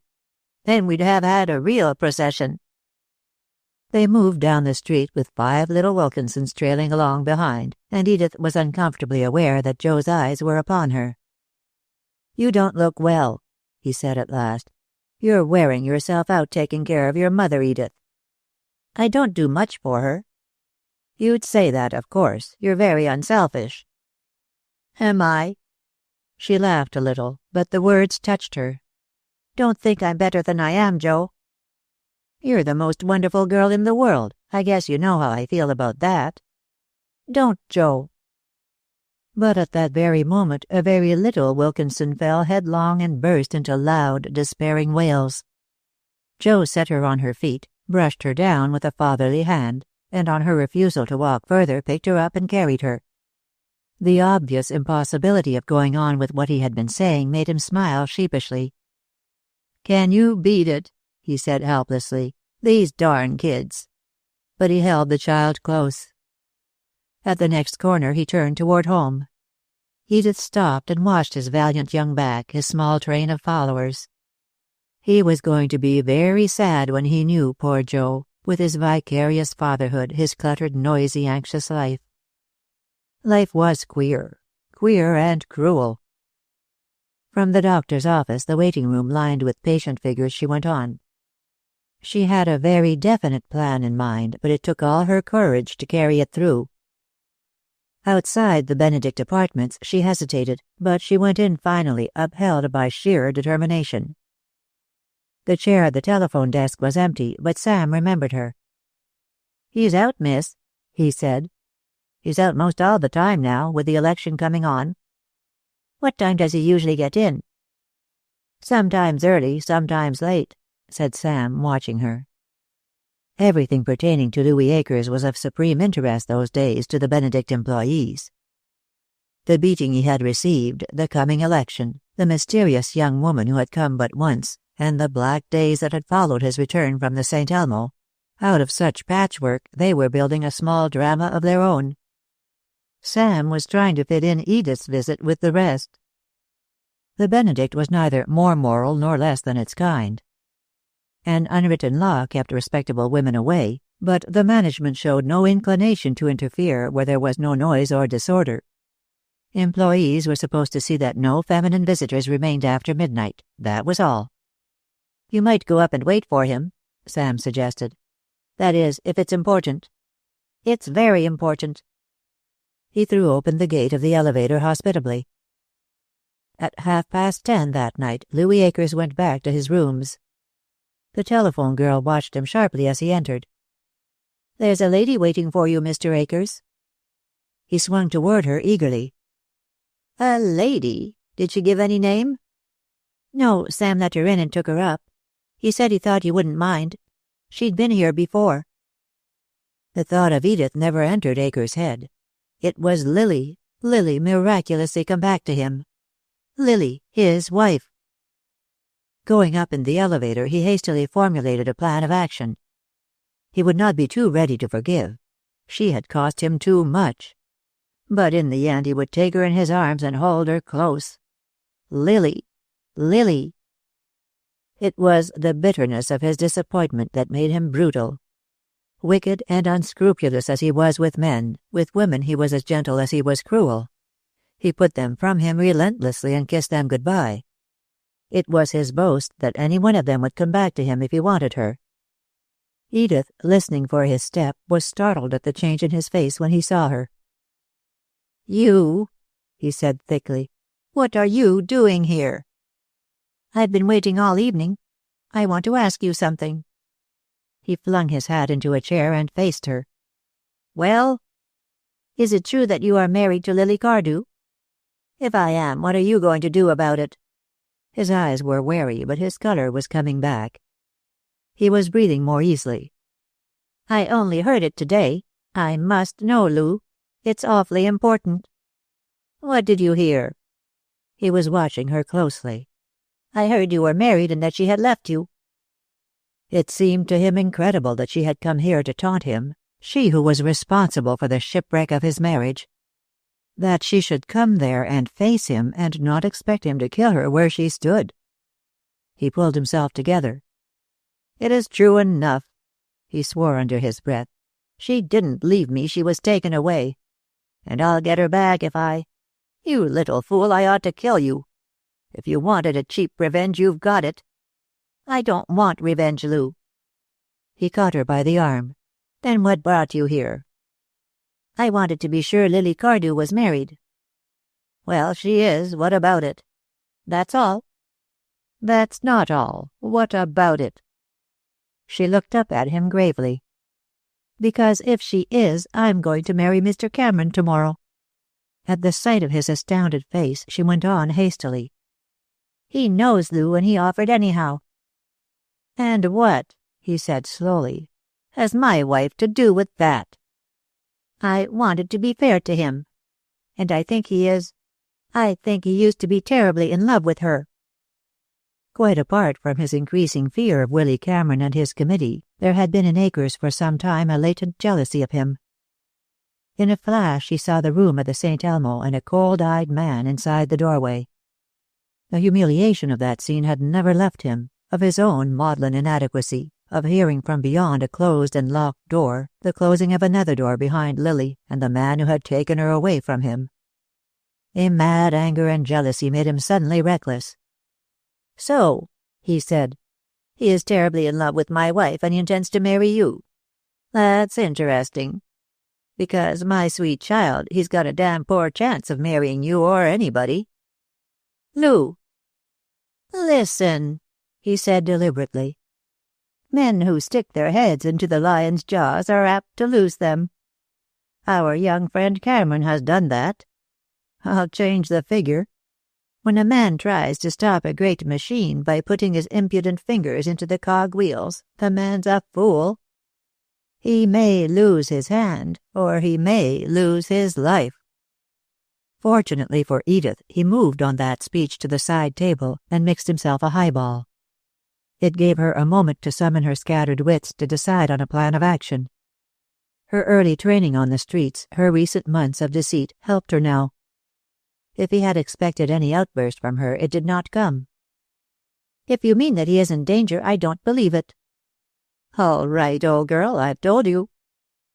But the whiskey restored his equilibrium again. "That is," he added slowly, "I've warned you. You'd better warn him. He's doing his best to get into trouble." She knew him well, saw the craftiness come back into his eyes, and met it with equal strategy. "I'll tell him," she said, moving toward the door. "You haven't scared me for a minute, and you won't scare him. You and your machine." She dared not seem to hurry. "You're a boaster," she said, with the door open. "You always were. And you'll never lay a hand on him. You're like all bullies. You're a coward." She was through the doorway by that time, and in terror, for fear, having told her so much, he would try to detain her. She saw the idea come into his face, too, just as she slipped outside. He made a move toward her. "I think—" he began. She slammed the door and ran down the hallway toward the stairs. She heard him open the door and come out into the hall, but she was well in advance and running like a deer. "Edith!" he called. She stumbled on the second flight of stairs and fell a half-dozen steps, but she picked herself up and ran on. At the bottom of the lower flight she stopped and listened, but he had gone back. She heard the slam of his door as he closed it. But the insistent need of haste drove her on headlong. She shot through the lobby, past the staring telephone girl, and into the street, and there settled down into steady running, her elbows close to her sides, trying to remember to breathe slowly and evenly. She must get home somehow, get the envelope and follow the directions inside. Her thoughts raced with her. It was almost 11 o'clock, and Willy had been gone for hours. She tried to pray, but the words did not come. Chapter 39. At something after 7 o'clock that night, Willy Cameron and Pink Denslow reached that point on the Mayville Road which had been designated by the storekeeper Cusick. They left the car there, hidden in a grove, and struck off across country to the west. Willy Cameron had been thoughtful for some time, and as they climbed a low hill, going with extreme caution, he said, "I'm still skeptical about Cusick, Pink. Do you think he's straight?" "One of the best men we've got," Pink replied confidently.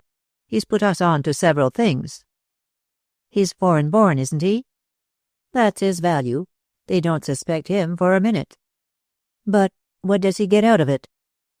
"Good citizen," said Pink with promptness. "You've got to remember, Cameron, that a lot of these fellows are better Americans than we are. They're like religious converts, stronger than the ones born in the fold. They're Americans because they want to be. Anyhow, you ought to be strong for him, Cameron. He said to tell you, but no one else." "I'll tell you how strong I am for him later," Willy Cameron said grimly. "Just at this minute I'm waiting to be shown." They advanced with infinite caution, for the evening was still light.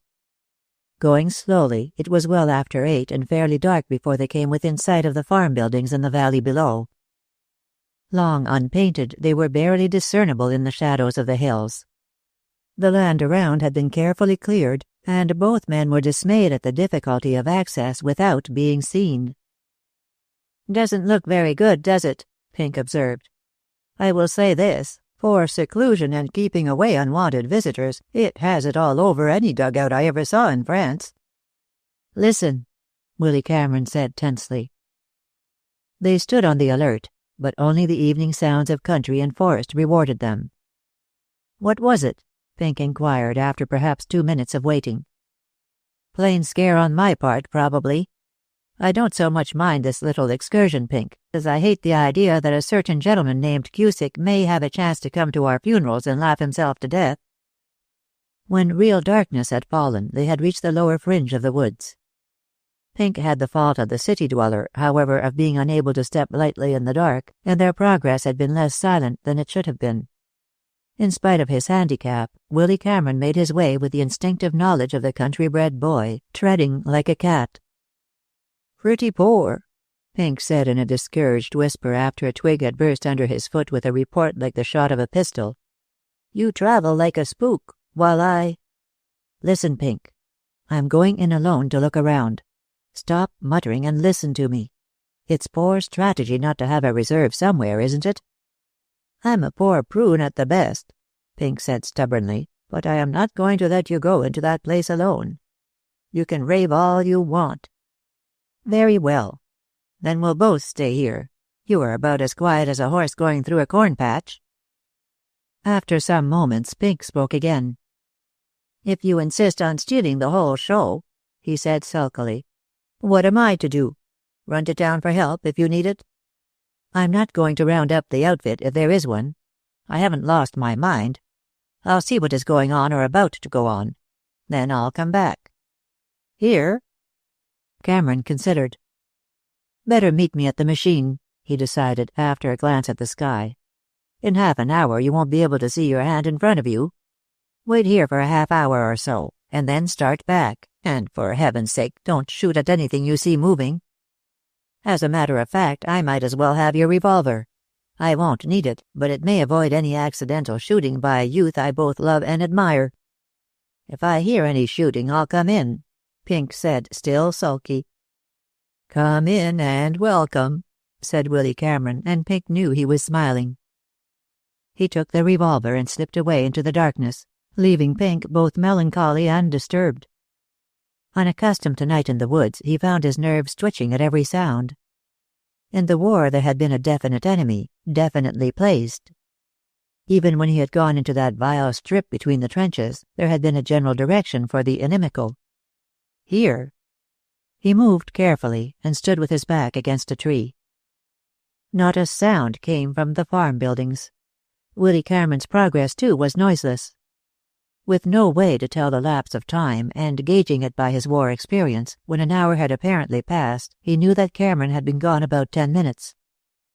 Time dragged on. A cow, unmilked, lowed plaintively once or twice. A September night breeze set the dying leaves on the trees to rustling and stirred the dry ones about his feet. Pink's mind, gradually reassured, turned to other things. He thought of Lily Cardew for one.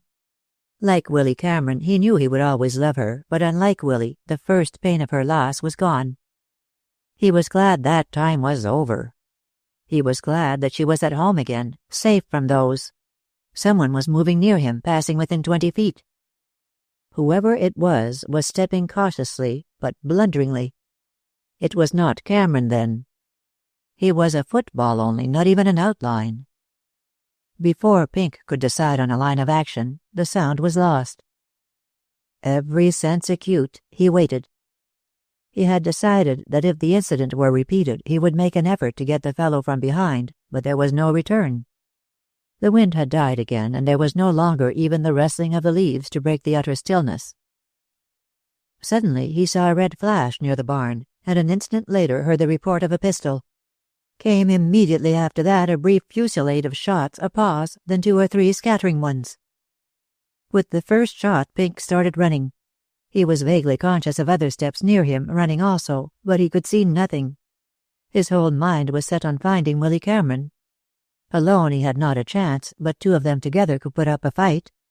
He pelted along, stumbling, recovering, stumbling again. Another shot was fired. They hadn't got him yet, or they wouldn't be shooting. He raised his voice in a great call. "Cameron! Here! Cameron!" He ran into a low fence then, and it threw him. He had hardly got to his knees before the other running figure had hurled itself on him and struck him with the butt of a revolver. He dropped flat and lay still. For weeks Weslowski had known of the growing strength of the Vigilance Committee and that it was arming steadily. It threatened absolutely the success of his plans. Even the election of Akers and the changes he would make in the city police, even the ruse of other strikes and machine-made riotings to call away the state troops, none of these, or all of them, would be effectual against an organized body of citizens duly called to the emergency. And such an organization was already effected. Within a week, when the first card reached his hands, it had grown to respectable proportions. Weslowski went to Doyle, and they made their counter-moves quickly. No more violence. A seemingly real but deceptive orderliness. They were dealing with inflammatory material, however, and now and then it got out of hand. Unlike Doyle, the calculating who made each move slowly and watched its results with infinite zest, the Pole chafed under delay. "We can't hold them much longer," he complained bitterly. "This thing of holding them off until after the election. And until Akers takes office. It's got too many ifs in it." "It was haste lost Seattle," said Doyle, as unmoved as Weslowski was excited. Weslowski did not like Louis Akers. What was more important, he distrusted him. When he heard of his engagement to Lily Cardew, he warned Doyle about him. "He's in this thing for what he can get out of it," he said. "He'll go as far as he can with safety to be accepted by the Cardews." "Exactly," was Doyle's dry comment. "With safety, you said. But he knows you and he knows me, and he'll be straight because he's afraid not to be." "When there's a woman in it," said the Pole skeptically. But Doyle only smiled. He had known many women and loved none of them, and he was temperamentally unable to understand the type of man who saw the world through a woman's eyes and in them.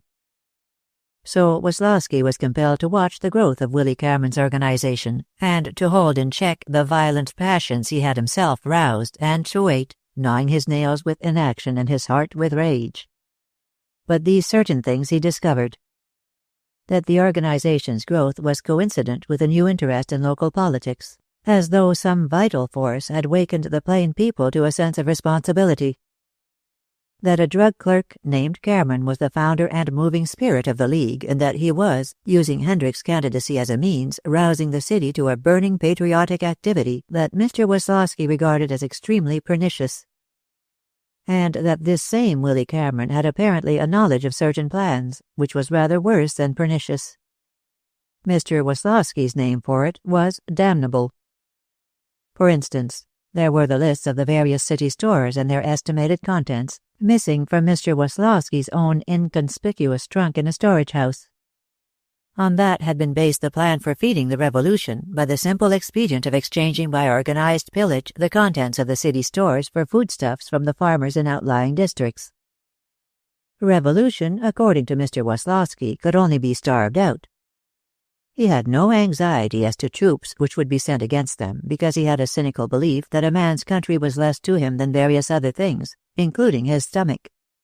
He believed that all armies were riddled with sedition and fundamentally opposed to law. Copies of other important matters, too, were missing.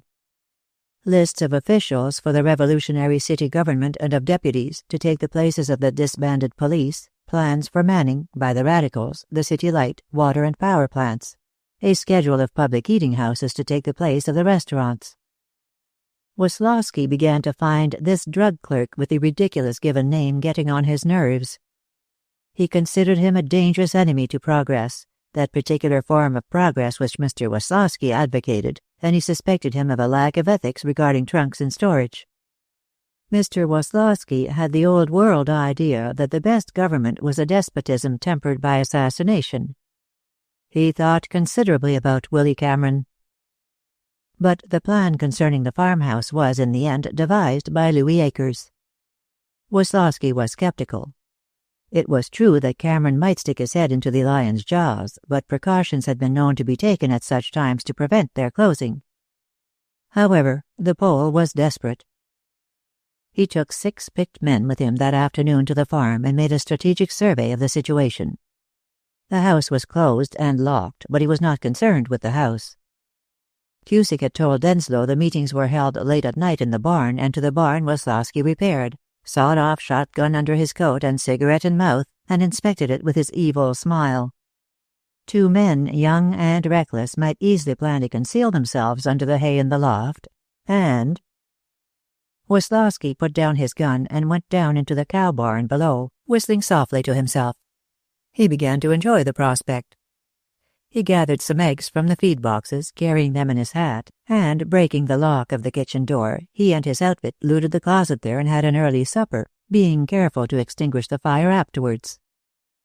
Not until dusk was falling did he post his men, 3 outside among the outbuildings, 1 as a sentry near the woods, and 2 in the barn itself. He himself took up his station inside the barn door, sitting on the floor with his gun across his knees. Looking out from there, he saw the sharp flash of a hastily extinguished match, and snarled with anger. He had forbidden smoking. "I've got to go out," he said cautiously. "Don't you fools shoot me when I come back." He slipped out into what was by that time complete blackness. Some 5 minutes later he came back, still noiselessly, and treading like a cat. He could only locate the barn door by feeling for it, and above the light scraping of his fingers he could hear inside cautious footsteps over the board floor. He scowled again. Damn this country quiet anyhow. But he had found the doorway and was feeling his way through when he found himself caught and violently thrown. The fall and the surprise stunned him. He lay still for an infuriated, helpless second, with a knee on his chest and both arms tightly held, to hear one of his own men above him saying, "Got him all right, Weslowski. You've got the rope, haven't you?" "You fool!" snarled Weslowski from the floor. "Let me up. You've half killed me. Didn't I tell you I was going out?" He scrambled to his feet and to an astounded silence. "But you came in a couple of minutes ago. Somebody came in. You heard him, Cusick, didn't you?" Weslowski whirled and closed and fastened the barn doors, and almost with the same movement drew a searchlight and flashed it over the place. It was apparently empty. The Pole burst into blasphemous anger, punctuated with sharp questions. Both men had heard the cautious entrance they had taken for his own, Both men had remained silent and unsuspicious, and both were positive whoever had come in had not gone out again. He stationed one man at the door and commenced a merciless search. The summer's hay filled one end, but it was closely packed below and offered no refuge. Armed with the shotgun and with the flash in his pocket, Weslowski climbed the ladder to the loft, going softly. He listened at the top, and then searched it with the light, holding it far to the left for a possible bullet. The loft was empty. He climbed into it and walked over it, gun in one hand and a flash in the other, searching for some buried figure. But there was nothing. The loft was fragrant with the newly dried hay, sweet and empty. Weslowski descended the ladder again, the flash extinguished, and stood again on the barn floor, considering. Cusick was a man without imagination, and he had sworn that someone had come in. Then, suddenly there was a whir of wings outside and above, excited flutterings first, and then a general flight of the pigeons who roosted on the roof.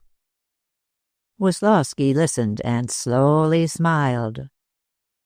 "We've got him, boys," he said without excitement. "Outside, and call the others. He's on the roof."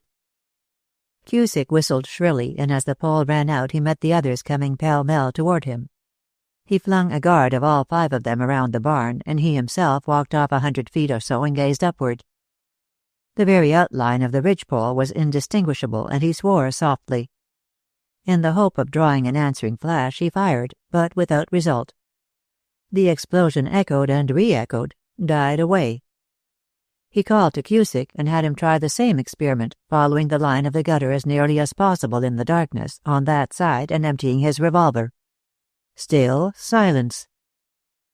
Weslowski began to doubt.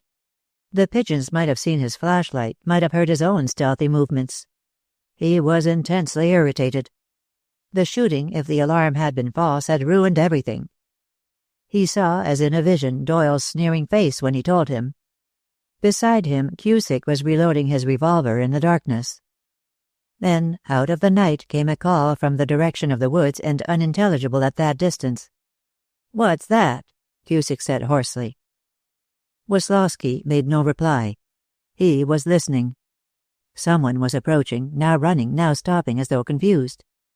Weslowski held his gun ready and waited. Then, from a distance, he heard his name called. He stepped inside the door of the barn and showed the light for a moment. Soon after the sentry floundered in, breathless and excited. "I got one of them," he gasped. "Hit him with my gun. He's lying back by the stone fence." "Did you call out, or did he?" "He did. That's how I knew it wasn't one of our fellows. He called Cameron, so he's the other one." Weslowski drew a deep breath. Then it was Cameron on the roof. It was Cameron they wanted. "He'll sleep for an hour or two if he ever wakes up," Pink's assailant boasted. But Weslowski was taking no chances that night. He sent 2 men after Pink and began to pace the floor thoughtfully. If he could have waited for daylight, it would have been simple enough, but he did not know how much time he had. He did not underestimate young Cameron's intelligence, and it had occurred to him that that young Scot might cannily have provided against his failure to return. Then, too, the state constabulary had an uncomfortable habit of riding lonely back roads at night, and shots could be heard a long distance off. He had never surveyed the barn roof closely, but he knew that it was steeply pitched. Cameron, then, was probably braced somewhere in the gutter. The departure of the 2 men had left him short-handed, and he waited impatiently for their return. With a ladder, provided it could be quietly placed, a man could shoot from a corner along 2 sides of the roof. With 2 ladders at diagonal corners, they could get him. But a careful search discovered no ladders on the place. He went out, and standing close against the wall for protection, called up. "We know you're there, Cameron," he said. "If you come down, we won't hurt you. If you don't, we'll get you, and you know it." But he received no reply. Soon after that, the 2 men carried in Pink Denslow and laid him on the floor of the barn. Then Weslowski tried again, more reckless this time with anger. He stood out somewhat from the wall and called, "One more chance, Cameron, or we'll put a bullet through your friend here. Come down, or we'll—" Something struck him heavily, and he fell, with a bullet in the shoulder. He struggled to his feet and gained the shelter of the wall, his face twisted with pain. "All right," he said, "if that's the way you feel about it." He regained the barn and had his arm supported in an extemporized sling. Then he ordered Pink to be tied, and fighting down his pain, considered the situation. Cameron was on the roof, and armed. Even if he had no extra shells, he still had 5 shots in reserve, and he would not waste any of them. Whoever tried to scale the walls would be done in at once. Whoever attempted to follow him to the roof by way of the loft would be shot instantly. And his own condition demanded haste. The bullet striking from above had broken his arm. Every movement was torture. He thought of setting fire to the barn. Then Cameron would have the choice of 2 things, to surrender or to be killed. He might get some of them first, however. Well, that was a part of the game. He delivered a final ultimatum from the shelter of the doorway. "I've just thought of something, Cameron," he called. "We're going to fire the barn. Your young friend is here, tied, and we'll leave him here. Do you get that? Either throw down that gun of yours and come down, or I'm inclined to think you'll be up against it. I'll give you a minute or so to think it over." At 11:30 that night, the first of 4 automobiles drove into Friendship. It was driven by a hatless young man in a raincoat over a suit of silk pajamas, and it contained 4 county detectives and the city chief of police. Behind it, but well outdistanced, came the other cars, some of them driven by leading citizens in a state of considerable déshabillé. At a cross street in Friendship, the lead car drew up, and flashlights were turned on a road map in the rear of the car. There was some argument over the proper road, and a member of the state constabulary, riding up to investigate, showed a strong inclination to place them under arrest. It took a moment to put him right. "Wish I could go along," he said wistfully. "The place you want is back there. I can't leave the town, but I'll steer you out. You'll probably run into some of our fellows back there." He rode on ahead, his big black horse restive in the light from the lamps behind him. At the end of a lane he stopped. "Straight ahead up there," he said. "You'll find—" He broke off and stared ahead to where a dull red glare reflected on the low-hanging clouds had appeared over the crest of the hill. "Something doing up there," he called suddenly. "Let's go."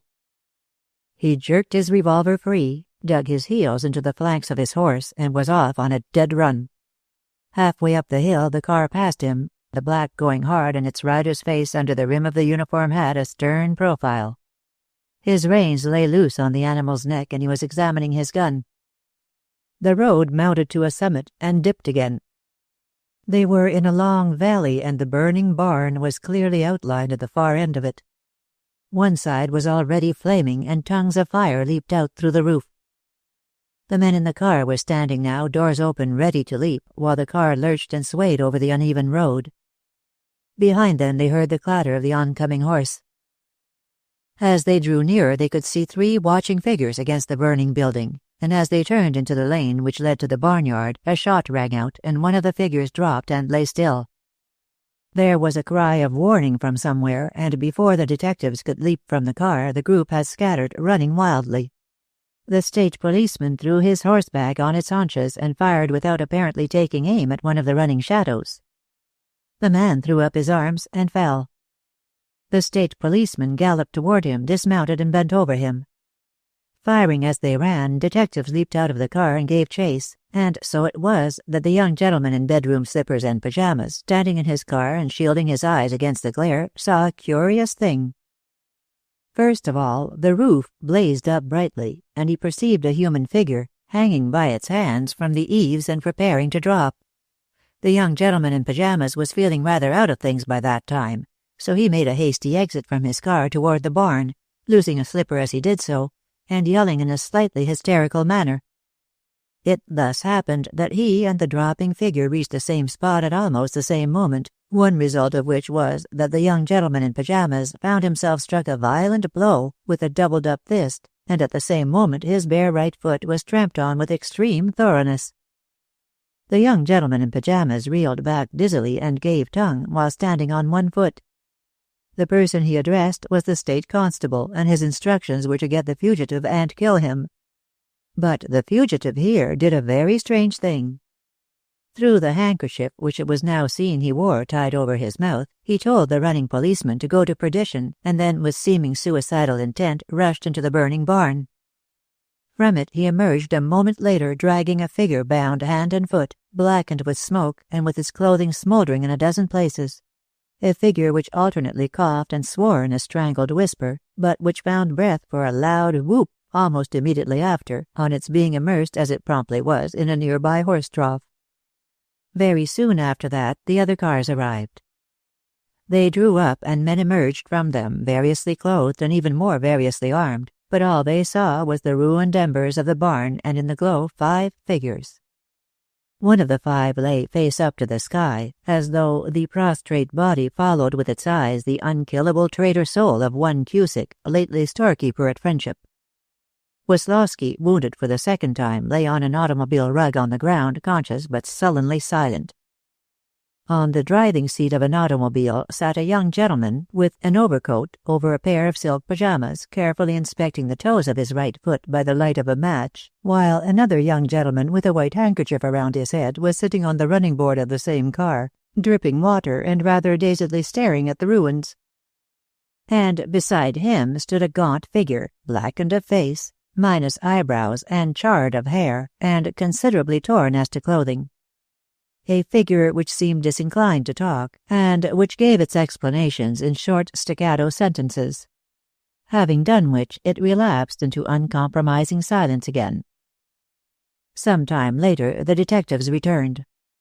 They had made no further captures, for the refugees had known the country, and once outside the light from the burning barn, search was useless. The chief of police approached Willy Cameron and stood before him, eyeing him severely. "The next time you try to raid an anarchist meeting, Cameron," he said, "you'd better honor me with your confidence. You've probably learned a lesson from all this." Willy Cameron glanced at him, and for the first time that night, smiled. "I have," he said. "I'll never trust a pigeon again." The chief thought him slightly unhinged by the night's experience. Chapter 40. Edith Boyd's child was prematurely born at the Memorial Hospital early the next morning. It lived only a few moments, but Edith's mother never knew either of its birth or of its death. When Willy Cameron reached the house at 2:00 that night, he found Dan in the lower hall, a new Dan, grave and composed, but very pale. "Mother's gone, Willy," he said quietly. "I don't think she knew anything about it. Ellen heard her breathing hard and went in, but she wasn't conscious." He sat down on the horsehair-covered chair by the stand. "I don't know anything about these things," he observed, still with that strange new composure. "What do you do now?" "Don't worry about that, Dan, just now. There's nothing to do until morning." He looked about him. The presence of death gave a new dignity to the little house. Through the open door he could see in the parlor Mrs. Boyd's rocking-chair, in which she had traveled so many conversational miles. Even the chair had gained dignity. That which it had once enthroned had now penetrated the ultimate mystery. He was shaken and very weary. His mind worked slowly and torpidly, so that even grief came with an effort. He was grieved, he knew that. Someone who had loved him and depended on him was gone. Someone who loved life had lost it. He ran his hand over his singed hair. "Where is Edith?" Dan's voice hardened. "She's out somewhere. It's like her, isn't it?" Willy Cameron roused himself. "Out?" he said incredulously. "Don't you know where she is?" "No, and I don't care." Willy Cameron was fully alert now and staring down at Dan. "I'll tell you something, Dan. She probably saved my life tonight. I'll tell you how later. And if she is still out, there is something wrong. She used to stay out to all hours. She hasn't done it lately, but I thought—" Dan got up and reached for his hat. "Where'll I start to look for her?" But Willy Cameron had no suggestion to make. He was trying to think straight, but it was not easy. He knew that for some reason Edith had not waited until midnight to open the envelope. She had telephoned her message clearly, he had learned, but with great excitement, saying that there was a plot against his life and giving the farmhouse and the message he had left in full. And she had not rung off until she knew that a posse would start at once. And that had been before 11 o'clock. 3 hours. He looked at his watch. Either she had been hurt or was a prisoner, or... He came close to the truth, then. He glanced at Dan, standing hat in hand. "We'll try the hospitals first, Dan," he said. "And the best way to do that is by telephone. I don't like Ellen being left alone here, so you better let me do that." Dan acquiesced unwillingly. He resumed his seat in the hall, and Willy Cameron went upstairs. Ellen was moving softly about, setting in order the little upper room. The windows were opened, and through them came the soft night wind, giving a semblance of life and movement under it to the sheet that covered the quiet figure on the bed. Willy Cameron stood by it and looked down with a great wave of thankfulness in his heart. She had been saved much, and if from some new angle she was seeing them now, it would be with the vision of eternity and its understanding. She would see how sometimes the soul must lose here to gain beyond. She would see the world filled with its Ediths, and she would know that they too were a part of the great plan, and that the breaking of the body sometimes freed the soul. He was shy of the forms of religion, but he voiced a small inarticulate prayer, standing beside the bed while Ellen straightened the few toilet articles on the dresser, that she might have rest, and then a long and placid happiness. And love, he added. There would be no heaven without love. Ellen was looking at him in the mirror.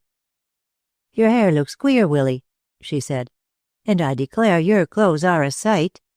She turned sternly. "Where have you been?" "It's a long story, Ellen. Don't bother about it now. I'm worried about Edith." Ellen's lips closed into a grim line. "The less said about her, the better. She came back in a terrible state about something or other, ran in and up to your room and out again. I tried to tell her mother wasn't so well, but she looked as if she didn't hear me." It was 4 o'clock in the morning when Willy Cameron located Edith. He had gone to the pharmacy and let himself in, intending to telephone, but the card on the door, edged with black, gave him a curious sense of being surrounded that night by death, and he stood for a moment, unwilling to begin for fear of some further tragedy. In that moment, what with reaction from excitement and weariness, he had a feeling of futility, of struggling to no end. One fought on, and in the last analysis it was useless. So soon passeth it away, and we are gone. He saw Mr. Davis sitting alone in his house. He saw Ellen moving about that quiet upper room. He saw Cusick lying on the ground beside the smoldering heap that had been the barn, and staring up with eyes that saw only the vast infinity that was the sky. All the struggling and the fighting, and it came to that.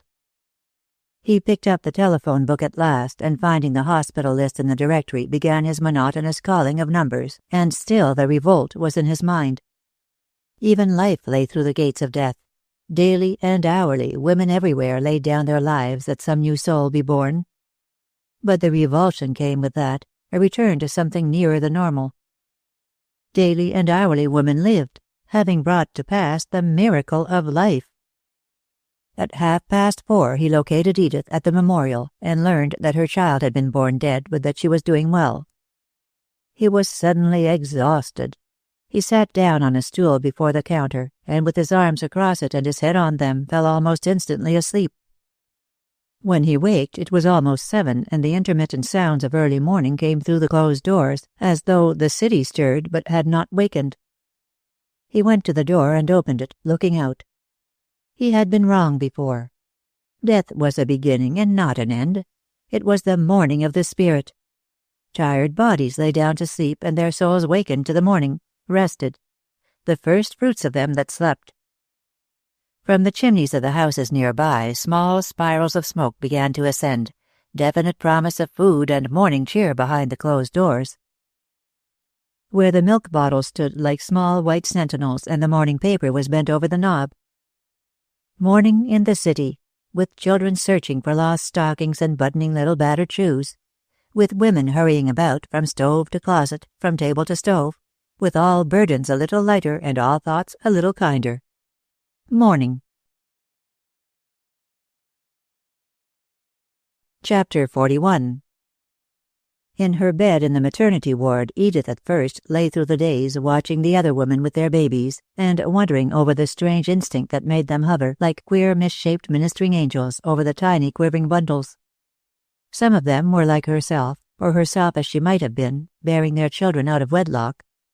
Yet they faced their indefinite futures impassively, content in relief from pain in the child in their arms, in present peace and security. She could not understand. She herself felt no sense of loss. Having never held her child in her arms, she did not feel them empty. She had not been told of her mother's death. Men were not admitted to the ward, but early on that first morning when she lay there, hardly conscious but in an ecstasy of relief from pain, Ellen had come.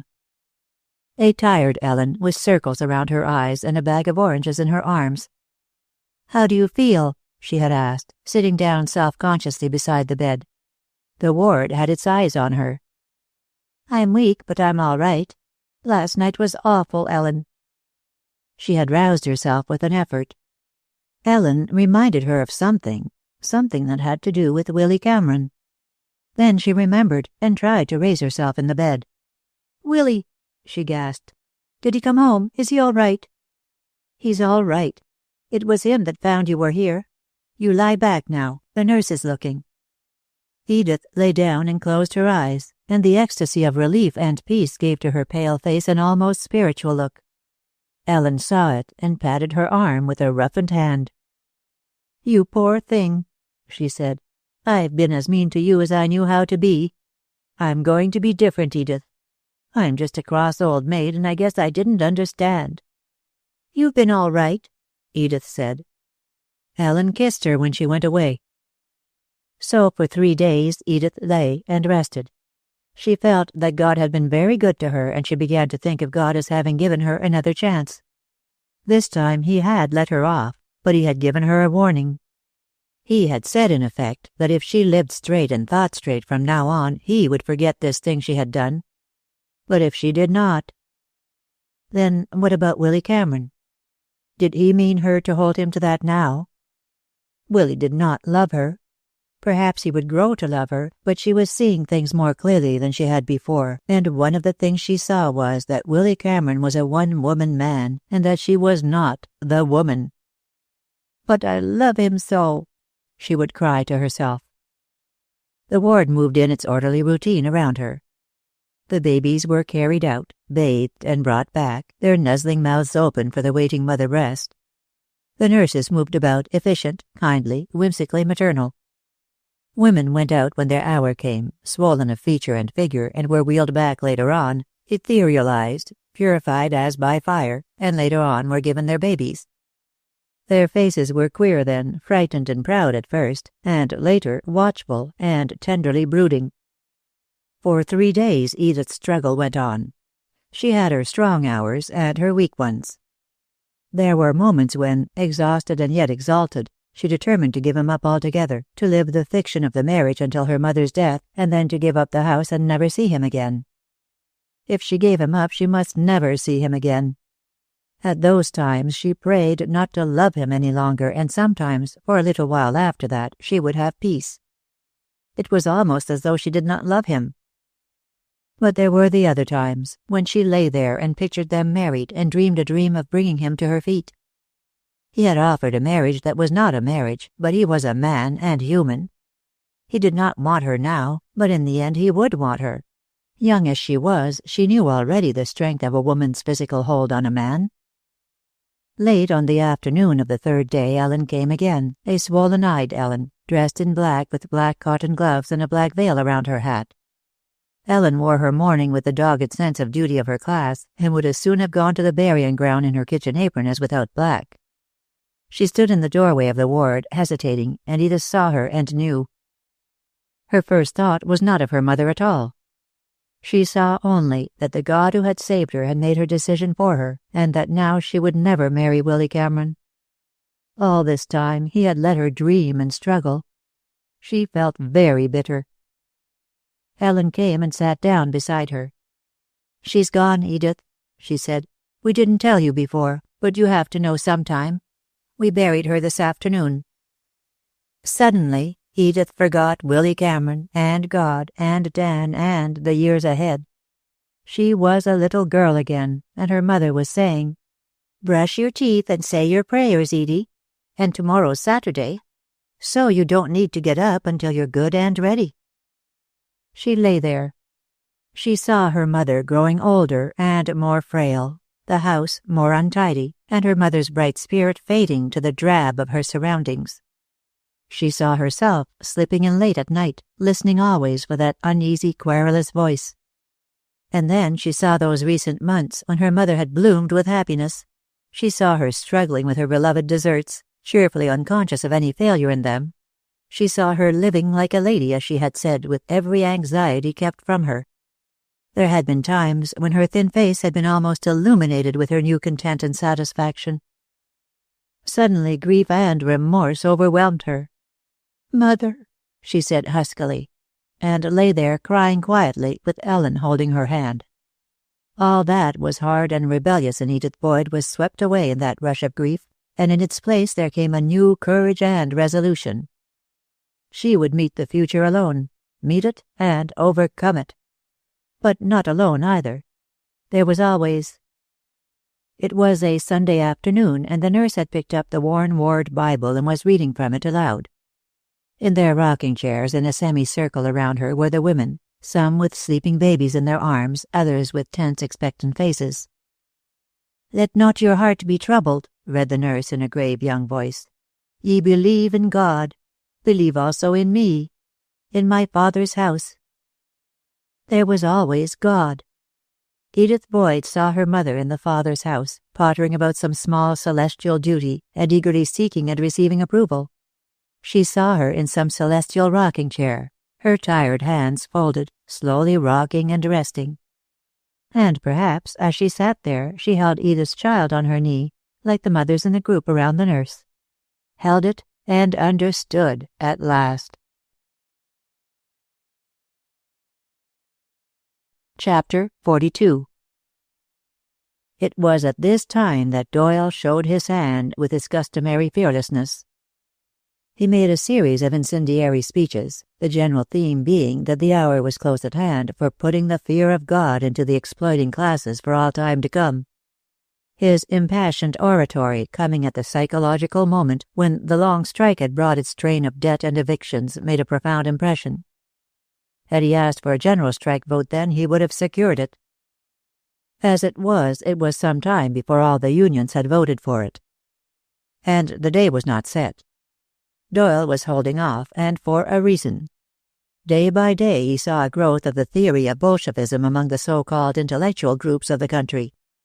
Almost every university had its radicals, men who saw emerging from Russia the beginning of a new earth.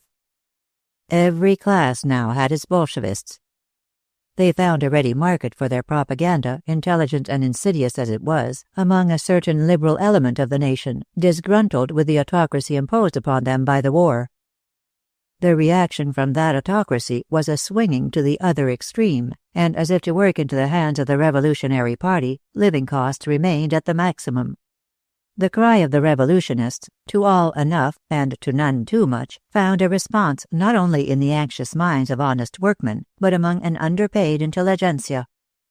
Neither political party offered any relief. The old lines no longer held, and new lines of cleavage had come. Progressive Republicans and Democrats had united against reactionary members of both parties. There were no great leaders, no men of the hour. The old vicious cycle of empires threatened to repeat itself, the old story of the many led by the few. Always it had come, autocracy, the too great power of one man, then anarchy, the overthrow of that power by the angry mob. Out of that anarchy, the gradual restoration of order by the people themselves into democracy. And then, in time again, by that steady gravitation of the strong up and the weak down, some one man who emerged from the mass and crowned himself, or was crowned. And there was autocracy again, and again the vicious circle. But such movements had always been, in the last analysis, the work of the few. It had always been the militant minority which ruled. Always the great mass of the people had submitted. They had fought, one way or the other, when the time came, but without any deep conviction behind them. They wanted peace, the right to labor. They warred to find peace. Small concern was it to the peasant ploughing his field whether one man ruled over him or a dozen. He wanted neither place nor power. It came to this, then, Willy Cameron argued to himself. This new world conflict was a struggle between the contented and the discontented. In Europe, discontent might conquer, but in America, never. There were too many who owned a field or had the chance to labor. There were too many ways legitimately to aspire. Those who wanted something for nothing were but a handful to those who wanted to give that they might receive. 3 days before the election, Willy Cameron received a note from Lily sent by hand. "Father wants to see you tonight," she wrote, "and Mother suggests that as you are busy you try to come to dinner. We are dining alone. Do come, Willy. I think it is most important." He took the letter home with him and placed it in a locked drawer of his desk, along with a hard and shrunken doughnut, tied with a bow of Christmas ribbon which had once helped to adorn the Christmas tree they had trimmed together. There were other things in the drawer. A postcard photograph, rather blurred, of Lily in the doorway of her little hut, smiling, and the cigar box which had been her cash register at the camp. He stood for some time looking down at the postcard. It did not seem possible that in the few months since those wonderful days, life could have been so cruel to them both. Lily married, and he himself. Ellen came up when he was tying his tie. She stood behind him, watching him in the mirror. "I don't know what you've done to your hair, Willy," she said. "It certainly looks queer." "It usually looks queer, so why worry, heart of my heart?" But he turned and put an arm around her shoulders. "What would the world be without women like you, Ellen?" he said gravely. "I haven't done anything but my duty," Ellen said in her prim voice. "Listen, Willy. I saw Edith again today, and she told me to do something." "To go home and take a rest? That's what you need." "No, she wants me to tear up that marriage license." He said nothing for a moment. "I'll have to see her first." "She said it wouldn't be any good, Willy. She's made up her mind." She watched him anxiously. "You're not going to be foolish, are you? She says there's no need now, and she's right. Somebody will have to look after her." "Dan can do that. He's changed since she went." Ellen glanced toward Mrs. Boyd's empty room. "You've done enough, Willy. You've seen them through, all of them. Isn't it time you began to think about yourself?" He was putting on his coat, and she picked up a bit of thread from it with nervous fingers. "Where are you going tonight, Willy?" "To the Cardews. Mr. Cardew has sent for me." She looked up at him. "Willy, I want to tell you something. The Cardews won't let that marriage stand, and you know it. I think she cares for you." "Don't look at me like that. I do." "That's because you are fond of me," he said, smiling down at her. "I'm not the sort of man girls care about, Ellen. Let's face that. The general manager said when he planned me, 'Here's going to be a fellow who is to have everything in the world, health, intelligence, wit, and the beauty of an Adonis, but he has to lack something, so we'll make it that.'" But Ellen, glancing up swiftly, saw that although his tone was light, there was pain in his eyes. He reflected on Edith's decision as he walked through the park toward the Cardew house. It had not surprised him, and yet he knew it had cost her an effort. How great an effort, manlike, he would never understand, but something of what she had gone through he realized. He wondered vaguely whether, had there never been a Lily Cardew in his life, he could ever have cared for Edith. Perhaps. Not the Edith of the early days, that was certain. But this new Edith, with her gentleness and meekness, her clear, suffering eyes, her strange, new humility. She had sent him a message of warning about Acres, and from it he had reconstructed much of the events of the night she had taken sick. "Tell him to watch Louis Acres," she had said. "I don't know how near Willy was to trouble the other night, Ellen, but they're going to try to get him." Ellen had repeated the message, watching him narrowly, but he had only laughed. "Who are they?" she had persisted. "I'll tell you all about it some day," he had said. But he had told Dan the whole story, and although he did not know it, Dan had from that time on been his self-constituted bodyguard. During his campaign speeches Dan was always near, his right hand on a revolver in his coat pocket, and for hours at a time he stood outside the pharmacy, favoring every seeker for drugs or soap or perfume with a scowling inspection. When he could not do it, he enlisted Joe Wilkinson in the evenings, and sometimes the two of them, armed, policed the meeting halls. As a matter of fact, Joe Wilkinson was following him that night. On his way to the Cardews, Willy Cameron, suddenly remembering the uncanny ability of Jinx to escape and trail him, remaining meanwhile at a safe distance in the rear, turned suddenly and saw Joe, walking sturdily along in rubber-soled shoes, and obsessed with his high calling of personal detective. Joe, discovered, grinned sheepishly.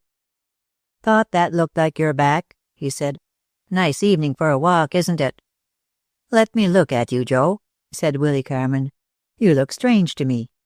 "Ah, now I have it. You look like a comet without a tail. Where's the family?" "Making taffy. How is Edith?"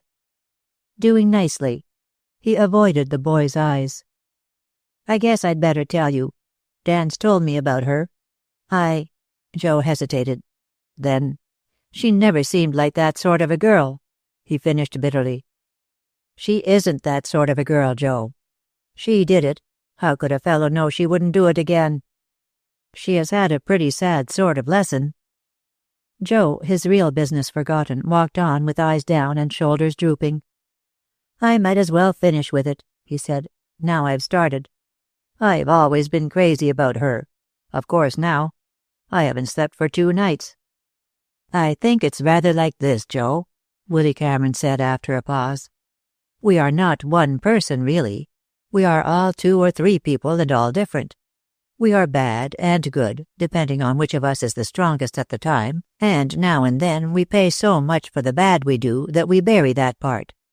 That's what has happened to Edith. Unless, of course," he added, "we go on convincing her that she is still the thing she doesn't want to be." "I'd like to kill the man," Joe said. But after a little, as they neared the edge of the park, he looked up. "You mean go on as if nothing had happened?" "Precisely," said Willy Cameron, "as though nothing had happened." Chapter 43. The atmosphere of the Cardew house was subtly changed and very friendly. Willy Cameron found himself received as an old friend, with no tendency to forget the service he had rendered, or that, in their darkest hour, he had been one of them. To his surprise, Pink Denslow was there, and he saw at once that Pink had been telling them of the night at the farmhouse. Pink was himself again, save for a small shaved place at the back of his head covered with plaster. "I've told them, Cameron," he said. "If I could only tell it generally, I'd be the most popular man in the city, at dinners." "Pair of young fools," old Anthony muttered with his sardonic smile. But in his hand-clasp, as in Howard's, there was warmth and a sort of envy of youth and the adventurous spirit of youth. Lily was very quiet. The story had meant more to her than to the others. She had more nearly understood Pink's reference to the sealed envelope Willy Cameron had left and the help sent by Edith Boyd. She connected that with Louis Akers, and from that to Akers' threat against Cameron was only a step. She was frightened and somewhat resentful that this other girl should have saved him from a revenge that she knew was directed at herself. That she, who had brought this thing about, had sat quietly at home while another woman, a woman who loved him, had saved him. She was puzzled at her own state of mind. Dinner was almost gay. Perhaps the gaiety was somewhat forced, with Pink keeping his eyes from Lily's face, and Howard Cardew relapsing now and then into abstracted silence. Because of the men who served, the conversation was carefully general.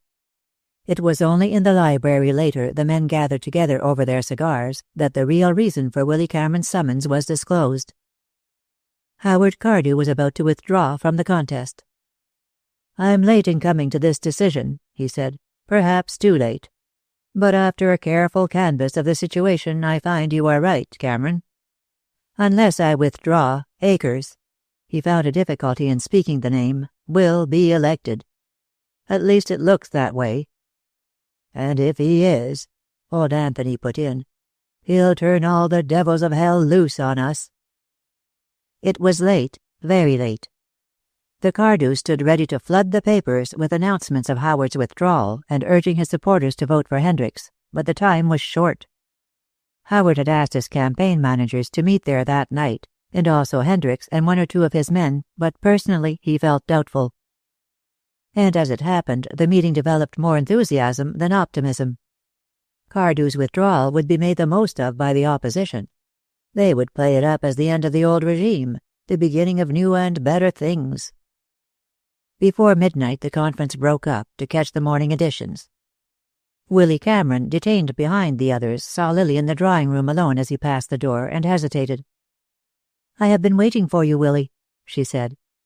But when he went in, she seemed to have nothing to say. She sat in a low chair in a soft, dark dress which emphasized her paleness. To Willy Cameron she had never seemed more beautiful or more remote. "Do you remember how you used to whistle 'The Long, Long Trail,' Willy?" she said at last. "All evening I have been sitting here thinking what a long trail we have both traveled since then." "A long, hard trail," he assented. "Only you have gone up, Willy, and I have gone down into the valley. I wish," she smiled faintly, "I wish you would look down from your peak now and then. You never come to see me." "I didn't know you wanted me," he said bluntly. "Why shouldn't I want to see you? I couldn't help reminding you of things. But I never forget them anyhow.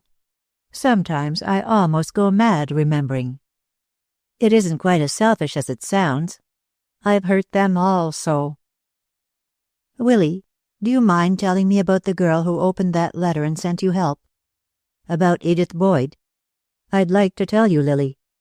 Her mother is dead, and she lost her child. She is in the Memorial Hospital."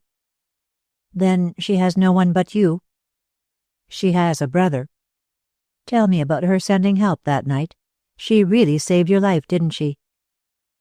While he was telling her, she sat staring straight ahead, her fingers interlaced in her lap. She was telling herself that all this could not possibly matter to her, that she had cut herself off, finally and forever, from the man before her, that she did not even deserve his friendship. Quite suddenly she knew that she did not want his friendship. She wanted to see again in his face the look that had been there the night he had told her very simply that he loved her. And it would never be there. It was not there now. She had killed his love. All the light in his face was for someone else, another girl, a girl more unfortunate but less wicked than herself. When he stopped, she was silent. Then, "I wonder if you know how much you have told me that you did not intend to tell." "That I didn't intend to tell? I have made no reservations, Lily." "Are you sure? Or don't you realize it yourself?" "Realize what?" He was greatly puzzled. "I think, Willy," she said quietly, "that you care a great deal more for Edith Boyd than you think you do." He looked at her in stupefaction. How could she say that? How could she fail to know better than that? And he did not see the hurt behind her careful smile. "You are wrong about that. He made a little gesture of despair. He could not tell her now that he loved her. That was all over. "She is in love with you." He felt absurd and helpless. He could not deny that, yet how could she sit there cool and faintly smiling, and not know that as she sat there so, she sat enshrined in his heart? She was his saint to kneel and pray to, and she was his woman, the woman of his life. More woman than saint, he knew, and even for that he loved her. But he did not know the barbarous cruelty of the loving woman. "I don't know what to say to you, Lily," he said at last. It is possible that she thinks she cares, but under the circumstances—" "Ellen told Mademoiselle you were going to marry her. That's true, isn't it?" "Yes." "You always said that marriage without love was wicked, Willy." Her child had a right to a name, and there were other things. I can't very well explain them to you. Her mother was ill. Can't you understand, Lily? I don't want to throw any heroics." In his excitement he had lapsed into boyish vernacular. Here was a plain problem and a simple way to solve it. "But it is off now, anyhow. Things cleared up without that." She got up and held out her hand. "It was like you to try to save her," she said. "Does this mean I am to go?" "I am very tired, Willy." He had a mad impulse to take her in his arms and holding her close to rest her there. She looked so tired. For fear he might do it, he held his arms rigidly at his sides. "You haven't asked me about him," she said unexpectedly. "I thought you would not care to talk about him. That's over and done, Lily. I want to forget about it myself." She looked up at him, and had he had Louis Akers' intuitive knowledge of women, he would have understood then. "I am never going back to him, Willy. You know that, don't you?" "I hoped it, of course. I know now that I never loved him." But the hurt of her marriage was still too fresh in him for speech. He could not discuss Louis Akers with her. "No," he said after a moment. "I don't think you ever did. I'll come in some evening if I may, Lily. I must not keep you up now." How old he looked, for him. How far removed from those busy, cheerful days at the camp. And there were new lines of repression in his face, from the nostrils to the corners of his mouth. Above his ears, his hair showed a faint cast of gray. "You have been having rather a hard time, Willy, haven't you?" she said suddenly. "I have been busy, of course. And worried. Sometimes. But things are clearing up now." She was studying him with the newly opened eyes of love. What was it he showed that the other men she knew lacked? Sensitiveness? Kindness? But her father was both sensitive and kind. So was Pink in less degree. In the end, she answered her own question, and aloud. "I think it is patience," she said. And to his unspoken question, "You are very patient, aren't you?" "I never thought about it. For heaven's sake, don't turn my mind in on myself, Lily. I'll be running around in circles like a pup chasing his tail." He made a movement to leave, but she seemed oddly reluctant to let him go. "Do you know that Father says you have more influence than any other man in the city?" "That's more kind than truthful." "And I think he and Grandfather are planning to try to get you when the mills reopen. Father suggested it, but Grandfather says you'd have the presidency of the company in 6 months, and he'd be sharpening your lead pencils." Suddenly Willy Cameron laughed, and the tension was broken. "If he did it with his tongue, they'd be pretty sharp," he said. For just a moment before he left, they were back to where they had been months ago, enjoying together their small jokes and their small mishaps. The present fell away, with its hovering tragedy, and they were boy and girl together. Exaltation and sacrifice were a part of their love, as of all real and lasting passion, but there was always between them also that soundest bond of all, liking and comradeship. "I love her. I like her. I adore her," was the cry in Willy Cameron's heart when he started home that night. Chapter 44. Eleanor Doyle was up and about in her room. She walked slowly and with difficulty, using crutches, and she spent most of the time at her window, watching and waiting. From Lily there came at frequent intervals notes, flowers, and small delicacies. The flowers and food Olga brought to her, but the notes she never saw. She knew they came. She could see the car stop at the curb, and the chauffeur, his shoulders squared and his face watchful, carrying a white envelope up the walk, but there it ended. She felt more helpless than ever. The doctor came less often, but the vigilance was never relaxed, and she had, too, less and less hope of being able to give any warning. Doyle was seldom at home, and when he was, he had ceased to give her his taunting information. She was quite sure now of his relations with the Russian girl, and her uncertainty as to her course was gone. She was no longer his wife. He held another woman in his rare embraces, a traitor like himself. It was sordid. He was sordid. Waslowski had developed blood poisoning and was at the point of death with a stolid policeman on guard at his bedside. She knew that from the newspapers she occasionally saw, and she connected Doyle unerringly with the tragedy at the farm behind Friendship. She recognized, too, since that failure, a change in his manner to her. She saw that he now both hated her and feared her, and that she had become only a burden and a menace to him. He might decide to do away with her, to kill her. He would not do it himself. He never did his own dirty work, but the Russian girl. Olga was in love with Jim Doyle. Eleanor knew that, as she knew many things, by a sort of intuition. She watched them in the room together, and she knew that to Doyle the girl was an incident, the vehicle of his occasional passion, a strumpet and a tool. He did not even like her. She saw him looking at her sometimes with a sort of amused contempt. But Olga's somber eyes followed him as he moved, lit with passion and sometimes with anger, but always they followed him. She was afraid of Olga. She did not care particularly about death, but it must not come before she had learned enough to be able to send out a warning. She thought if it came it might be by poison in the food that was sent up, but she had to eat to live. She took to eating only one thing on her tray, and she thought she detected in the girl an understanding and a veiled derision. By Doyle's increasing sullenness, she knew things were not going well with him, and she found a certain courage in that, but she knew him too well to believe that he would give up easily. And she drew certain deductions from the newspapers she studied so tirelessly.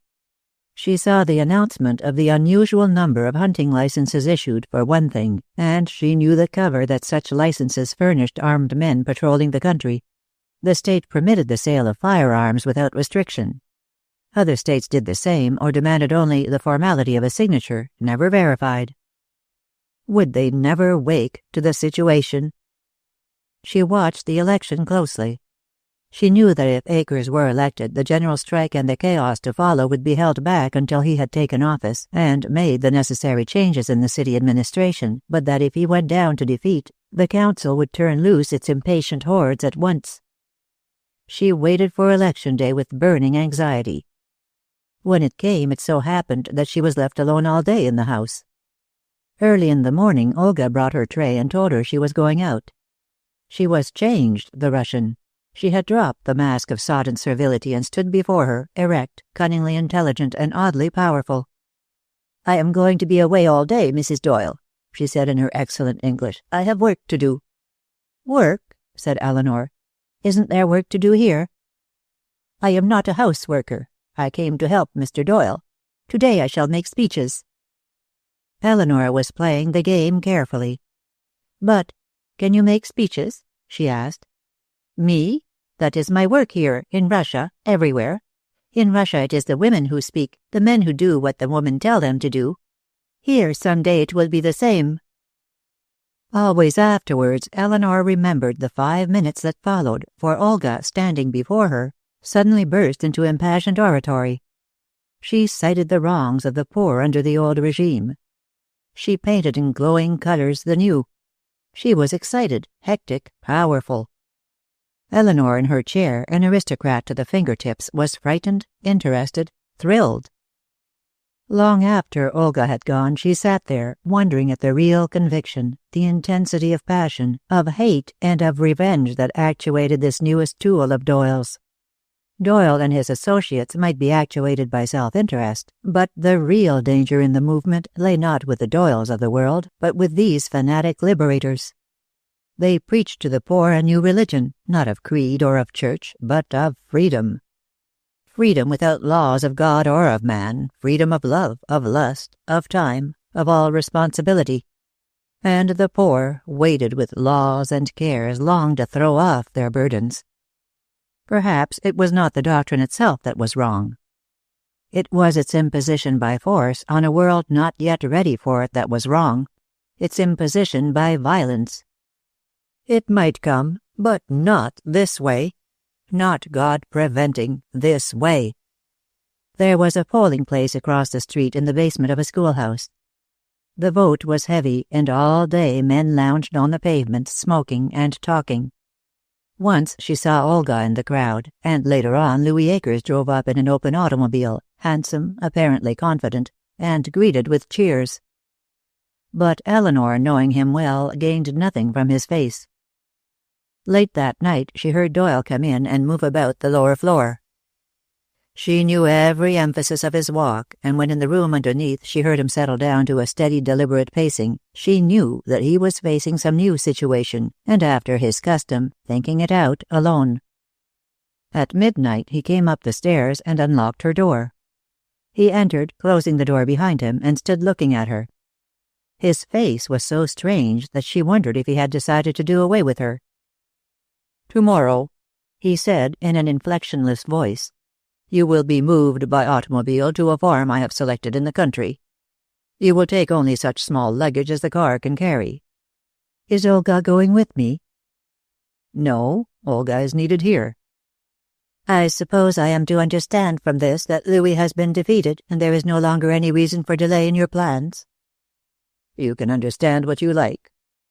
"Am I to know where I am going?" "You will find that out when you get there. I will tell you this. It is a lonely place without a telephone. You'll be cut off from your family, I am afraid." She gazed at him. It seemed unbelievable to her that she had once lain in this man's arms. "Why don't you kill me, Jim? I know you've thought about it." "Yes, I have thought of it. But killing is a confession of fear, my dear. I am not afraid of you." "I think you are. You are afraid now to tell me when you are going to try to put this wild plan into execution." He smiled at her with mocking eyes. "Yes," he agreed again, "I am afraid. You have a sort of diabolical ingenuity, not intelligence so much as cunning. But because I always do the thing I'm afraid to do, I'll tell you. Of course, if you succeed in passing it on—" He shrugged his shoulders. "Very well, then. With your usual logic of deduction, you have guessed correctly. Louis Akers has been defeated. Your family, and how strangely you are a Cardew, lost its courage at the last moment, and a gentleman named Hendricks is now setting up imitation beer and cheap cigars to his friends." Behind his mocking voice she knew the real fury of the man, kept carefully in control by his iron will. "As you have also correctly surmised," he went on, "there is now nothing to be gained by any delay. A very few days, 3 or 4, and—" His voice grew hard and terrible. "The first stone in the foundation of this capitalistic government will go. Inevitable law, inevitable retribution." His voice trailed off. He turned like a man asleep and went toward the door. There he stopped and faced her. "I've told you," he said darkly. "I am not afraid of you.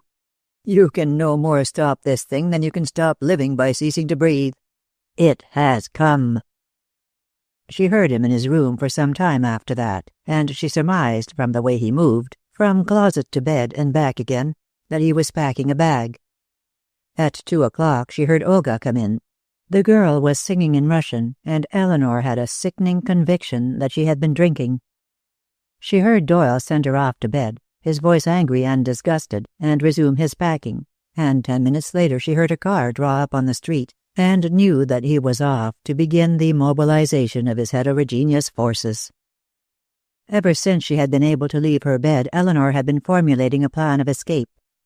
Once the door had been left unlocked, but her clothing had been removed from the room, and then, too, she had not learned the thing she was waiting for. Now she had clothing, a dark dressing gown and slippers, and she had the information. But the door was securely locked. She had often thought of the window.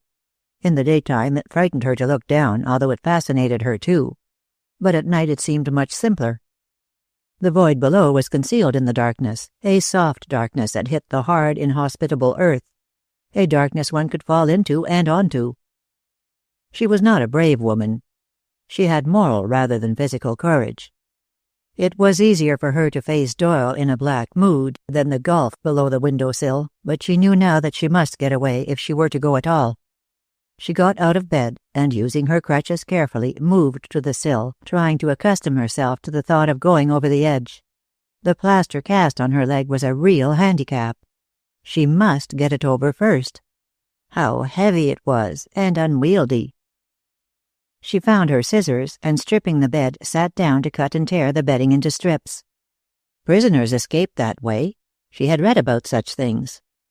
But the knots took up an amazing amount of length. It was 4 o'clock in the morning when she had a serviceable rope, and she knew it was too short. In the end she tore down the curtains and added them, working desperately against time. She began to suspect, too, that Olga was not sleeping. She smelled faintly the odor of the long Russian cigarettes the girl smoked. She put out her light and worked in the darkness, a strange figure of adventure, this middle-aged woman with her smooth hair and lined face, sitting in her cambric nightgown with her crutches on the floor beside her. She secured the end of the rope to the foot of her metal bed, pushing the bed painfully and cautiously, inch by inch, to the window. And in so doing, she knocked over the call bell on the stand, and almost immediately she heard Olga moving about. The girl was coming unsteadily toward the door. If she opened it— "I don't want anything, Olga," she called. "I knocked the bell over accidentally." Olga hesitated, muttered, moved away again. Eleanor was covered with a cold sweat. She began to think of the window as a refuge. Surely nothing outside could be so terrible as this house itself. The black aperture seemed friendly. It beckoned to her with friendly hands. She dropped her crutches. They fell with two soft thuds on the earth below, and it seemed to her that they were a long time in falling. She listened after that, but Olga made no sign. Then, slowly and painfully, she worked her injured leg over the sill and sat there looking down and breathing with difficulty. Then she freed her dressing gown around her and slid over the edge. Chapter 45. Election night found various groups in various places. In the back room of the Eagle Pharmacy was gathered once again the neighborhood forum, a wildly excited forum which ever and anon pounded Mr. Hendricks on the back and drank round after round of soda water and pop. Dr. Smalley, coming in rather late, found them all there, calling Mr. Hendricks Mr. Mayor or Your Honor, reciting election anecdotes and prophesying the end of the Reds. Only Willy Cameron, sitting on a table near the window, was silent. Mr. Hendricks, called upon for a speech, rose with his soda water glass in his hand. "I've got a toast for you, boys," he said. "You've been talking all evening about my winning this election. Well, I've been elected, but I didn't win it. It was the plain people of this town who elected me, and they did it because my young friend on the table yonder told them to." He raised his glass. "Cameron," he said. "Cameron, Cameron," shouted the crowd. "Speech, Cameron." But Willy shook his head. "I haven't any voice left," he said, "and you've heard me say all I know a dozen times. The plain truth is that Mr. Hendricks got the election because he was the best man, and enough people knew it. That's all." To Mr. Hendricks the night was one of splendid solemnity. He felt at once very strong and very weak, very proud and very humble. He would do his best, and if honesty meant anything, the people would have it, but he knew that honesty was not enough. This city needed a strong man. He hoped that the good man who made cities, as he made them, both evil and good, would lend him a hand with things. As prayer in his mind was indissolubly connected with church, he made up his mind to go to church the next Sunday and get matters straightened out. At the same time, another group was meeting at the Benedict. Louis Akers had gone home early. By 5 o'clock he knew that the chances were against him, but he felt a real lethargy as to the outcome. He had fought and fought hard, but it was only the surface mind of him that struggled. Only the surface mind of him hated and had ambitions, dreamed revenge. Underneath that surface mind was a sore that ate like a cancer, and that sore was his desertion by Lily Cardew. For once in his life he suffered, who had always inflicted pain. At 6 o'clock Doyle had called him on the telephone and told him that Waslowski was dead, but the death of the Pole had been discounted in advance, and already his place had been filled by a Russian agent, who had taken the first syllable of his name and called himself Ross. Louis Akers heard the news apathetically and went back to his chair again. By 8 o'clock he knew that he had lost the election, but that too seemed relatively unimportant. He was not thinking coherently, but certain vague ideas floated through his mind. There was a law of compensation in the universe. It was all rot to believe that one was paid or punished in the hereafter for what one did. Hell was real, but it was on earth, and its place was in a man's mind. He couldn't get away from it, because each man carried his own hell around with him. It was all stored up there. Nothing he had done was left out, and the more he put into it, the more he got out, when the time came. This was his time. Ross and Doyle, with 1 or 2 others, found him there at 9 o'clock, an untasted meal on the table, and the ends of innumerable cigarettes on the hearth. In the conference that followed, he took but little part. The Russian urged immediate action, and Doyle, by a saturnine silence, tacitly agreed with him. But Louis only half heard them. His mind was busy with that matter of hell. Only once he looked up. Ross was making use of the phrase militant minority. "Militant minority?" he said scornfully. "You overworked that idea, Ross. What we've got here now is a militant majority, and that's what elected Hendricks. You're licked before you begin, and my advice is don't begin." But they laughed at him. "You act like a whipped dog," Doyle said, "crawling under the doorstep for fear somebody else with a strap comes along. They're organized against us. We could have put it over 6 months ago, not now." "Then you'd better get out," Doyle said shortly. "I'm thinking of it." But Doyle had no real fear of him. He was sulky. Well, let him sulk. Akers relapsed into silence. His interest in the conspiracy had always been purely self-interest. He had never had Waslowski's passion or Doyle's cold fanaticism. They had carried him off his feet with their promises, but how much were they worth? They had failed to elect him. Every bit of brains, cunning, and resource in their organization had been behind him, and they had failed. This matter of hell now. Suppose one put by something on the other account. Suppose one turned square. Wouldn't that earn something? Suppose that one went to the Cardews and put all his cards on the table, asking nothing in return. Suppose one gave up the bypaths of life and love in a hedgerow, and did the other thing. Wouldn't that earn something? He roused himself and took a perfunctory part in the conversation, but his mind obstinately returned to itself. He knew every rendezvous of the red element in the country. He knew where their literature was printed. He knew the storehouses of arms and ammunition, and the plans for carrying on the city government by the strikers after the reign of terrorization which was to subdue the citizens. Suppose he turned informer. Could he set a price, and that price Lily? But he discarded that. He was not selling now, he was earning. He would set himself right first, and, provided the government got the leaders before those leaders got him, as they would surely try to do, he would have earned something, surely. Lily had come to him once when he called. She might come again when he had earned her. Doyle sat back in his chair and watched him. He saw that he had gone to pieces under defeat and men did strange things at those times. With uncanny shrewdness he gauged Akers' reaction, his loss of confidence, and he surmised his loyalty. He would follow his own interests now, and if he thought that it lay in turning informer, he might try it. But it would take courage. When the conference broke up, Doyle was sure of where his man stood. He was not worried. They did not need Akers any longer. He had been a presentable tool, a lay figure to give the organization front, and they had overrated him at that. He had failed them. Doyle, watching him contemptuously, realized in him his own fallacious judgment, and hated Akers for proving him wrong. Outside the building, Doyle drew the Russian aside and spoke to him. Ross started, then grinned. "You're wrong," he said. "He won't try it. But of course he may, and we'll see that he doesn't get away with it." From that time on, Louis Akers was under espionage.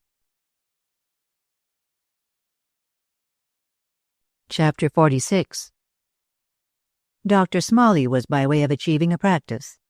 During his morning and evening hours, he had less and less time to read the papers and the current magazines in his little back office, or to compare the month's earnings, visit by visit, with the same month of the previous year.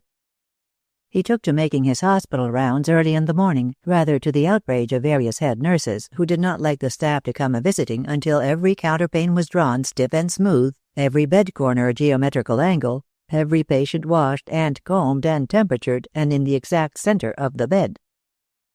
Interns were different. They were like husbands. They came and went, seeing things at their worst as well as at their best, but mostly at their worst. Like husbands, too, they developed a sort of philosophy as to the early morning, and would only make occasional remarks such as, "Cyclone struck you this morning, or anything?" Dr. Smalley, being a bachelor, was entirely blind to the early morning deficiencies of his wards. Besides, he was young and had had a cold shower and 2 eggs and various other things, and he saw the world at 8 a.m. as a good place. He would get into his little car, whistling, and driving through the market square he would sometimes stop and buy a bag of apples for the children's ward, or a bunch of fall flowers. Thus armed, it was impossible for the most austere of head nurses to hate him. "We're not straightened up yet, doctor," they would say. "Looks all right to me," he would reply cheerfully, and cast an eager eye over the ward. To him they were all his children, large and small, and if he did not exactly carry healing in his wings, having no wings, he brought them courage and a breath of fresh morning air, slightly tinged with bay rum, and the feeling that this was a new day. A new page on which to write such wonderful things in the order book as "Jenny may get up this afternoon," or "Lizzie Smith, small piece of beef steak." On the morning after the election, Dr. Smalley rose unusually early, and did 5 minutes of dumbbells, breathing very deep before his window, having started the cold water in the tub first. At the end of that time, he padded in his bare feet to the top of the stairs, and called in a huge, deep-breathing voice, 10 minutes! These two cryptic words seemed to be perfectly understood below, followed the sound of a body plunging into water, a prolonged "wow" from the bathroom, and noisy, hurried splashing. Dressing was a rapid process due to a method learned during college days, which consists of wearing as little as possible and arranging it at night so that 2 thrusts, trousers and underdrawers, 1 enveloping gesture, shirt and undershirt, and a gymnastic effort of standing first on one leg and then on the other, socks and shoes, made a fairly completed toilet. While putting on his collar and tie, the doctor stood again by the window and lustily called the garage across the narrow street. "Jim!" he yelled. "Annabelle breakfasted yet?" Annabelle was his shabby little car. Annabelle had breakfasted on gasoline, oil, and water. The doctor finished tying his tie, singing lustily, and went to the door. At the door he stopped singing, put on a carefully professional air, restrained an impulse to slide down the stair rail, and descended with the dignity of a man with a growing practice and a possible patient in the waiting room. At 7:30 he was on his way to the hospital. He stopped at the market and bought 3 dozen oranges out of a $10 bill he had won on the election, and almost bought a live rabbit because it looked so dreary in its slotted box. He restrained himself because his housekeeper had a weakness for stewed rabbit and turned into Cardew Way. He passed the Doyle house slowly, inspecting it as he went, because he had a patient there, and because he had felt that there was something mysterious about the household, quite aside from the saturnine Doyle himself. He knew all about Doyle, of course. All, that is, that there was to know, but he was a newcomer to the city, and he did not know that Doyle's wife was a Cardew. Sometimes he felt that he was under a sort of espionage all the time he was in the house. But that was ridiculous, wasn't it? Because they could not know that he was on the Vigilance Committee. There was something curious about one of the windows. He slowed Annabelle and gazed at it. That was strange. There was a sort of white rope hanging from Mrs. Doyle's window. He stopped Annabelle and stared. Then he drew up to the curb and got out of the car. He was rather uneasy when he opened the gate and started up the walk, but there was no movement of life in the house. At the foot of the steps he saw something, and almost stopped breathing. Behind a clump of winter-bare shrubbery was what looked like a dark huddle of clothing. It was incredible. He parted the branches and saw Eleanor Doyle lying there, conscious and white with pain. Perhaps never in his life was Dr. Smalley to be so rewarded as with the look in her eyes when she saw him. "Why, Mrs. Doyle," was all he could think to say. "I have broken my other leg, doctor," she said. "The rope gave way." "You come down that rope?" "I tried to. I was a prisoner. Don't take me back to the house, doctor. Don't take me back." "Of course I'll not take you back," he said soothingly. "I'll carry you out to my car. It may hurt, but try to be quiet. Can you get your arms around my neck?" She managed that, and he raised her slowly, but the pain must have been frightful, for a moment later he felt her arms relax and knew that she had fainted. He got to the car somehow, kicked the oranges into the gutter, and placed her, collapsed, on the seat. It was only then that he dared look behind him, but the house, like the street, was without signs of life. As he turned the next corner, however, he saw Doyle getting out of a streetcar, and probably never before had Annabelle made such speed as she did for the next 6 blocks. Hours later, Eleanor Cardew wakened in a quiet room with gray walls, and with the sickening sweet odor of ether over everything. Instead of Olga, a quiet nurse sat by her bed, and standing by a window in low-voiced conversation were 2 men. One she knew, the doctor. The other, a tall young man with a slight limp as he came toward her, she had never seen before. A friendly young man, thin and grave of voice, who put a hand over hers and said, "You are not to worry about anything, Mrs. Doyle. You understand me, don't you? Everything is all right. I am going now to get your people." "My husband." "Your own people," he said. "I have already telephoned to your brother. And the leg's fixed. Everything's as right as rain." Eleanor closed her eyes. She felt no pain and no curiosity. Only that there was something she had to do, and do quickly. What was it? But she could not remember, because she felt very sleepy and relaxed, and as though everything was indeed as right as rain. It was evening when she looked up again, and the room was dark. The doctor had gone, and the grave young man was still in the room. There was another figure there, tall and straight, and at first she thought it was Jim Doyle. "Jim," she said, and then, "You must go away, Jim. I warn you. I am going to tell all I know." But the figure turned, and it was Howard Cardew, a tense and strained Howard Cardew, who loomed amazingly tall and angry, but not with her. "I'm sorry, Nellie dear," he said, bending over her. "If we'd only known. Can you talk now?" Her mind was suddenly very clear. "I must. There is very little time." "I want to tell you something first, Nellie. I think we have located the Russian woman, but we haven't got Doyle." Howard was not very subtle, but Willy Cameron saw her face and understood. It was strange beyond belief, he felt, this loyalty of women to their men, even after love had gone. This feeling that, having once lain in a man's arms, they have taken a vow of protection over that man.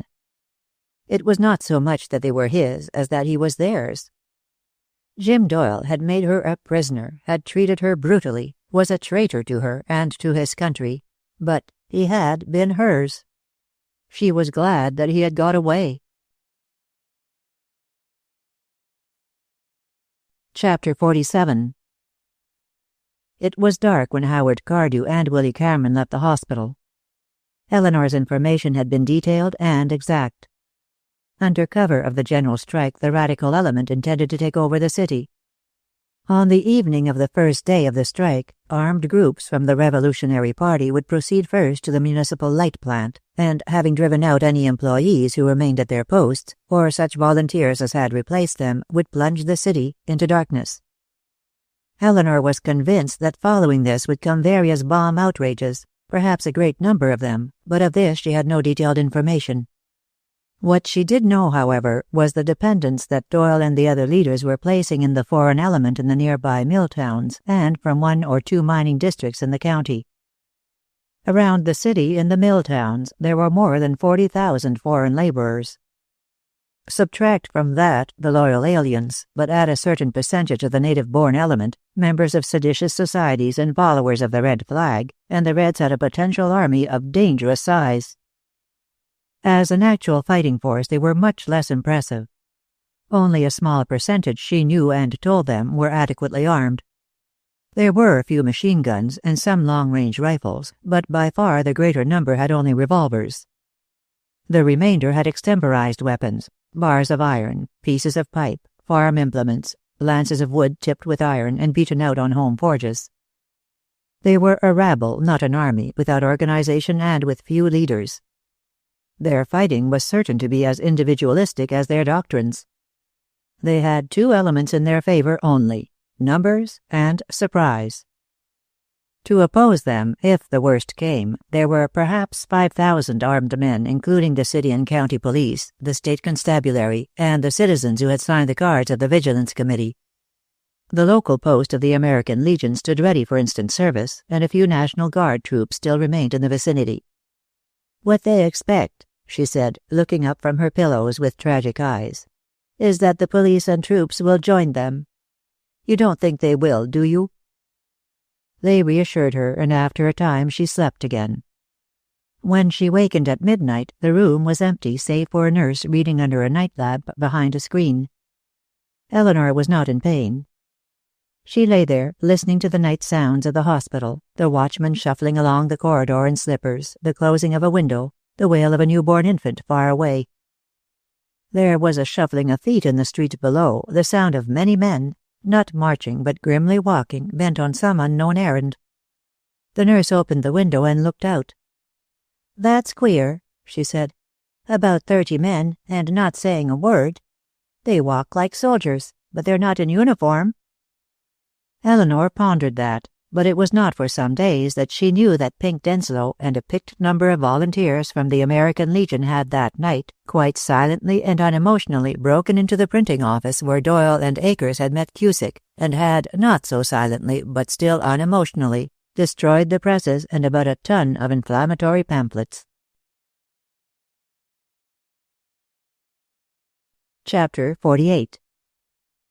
There was a little city, and few men within it. And there came a great king against it, and besieged it, and built great bulwarks against it. Now there was found in it a poor wise man, and he by his wisdom delivered the city. Ecclesiastes 9:14 and 15. The general strike occurred 2 days later, at midday. During the interval, a joint committee representing the workers, the employers, and the public had held a protracted sitting, but without result, and by 1 o'clock the city was in the throes of a complete tie-up. Laundry and delivery wagons were abandoned where they stood.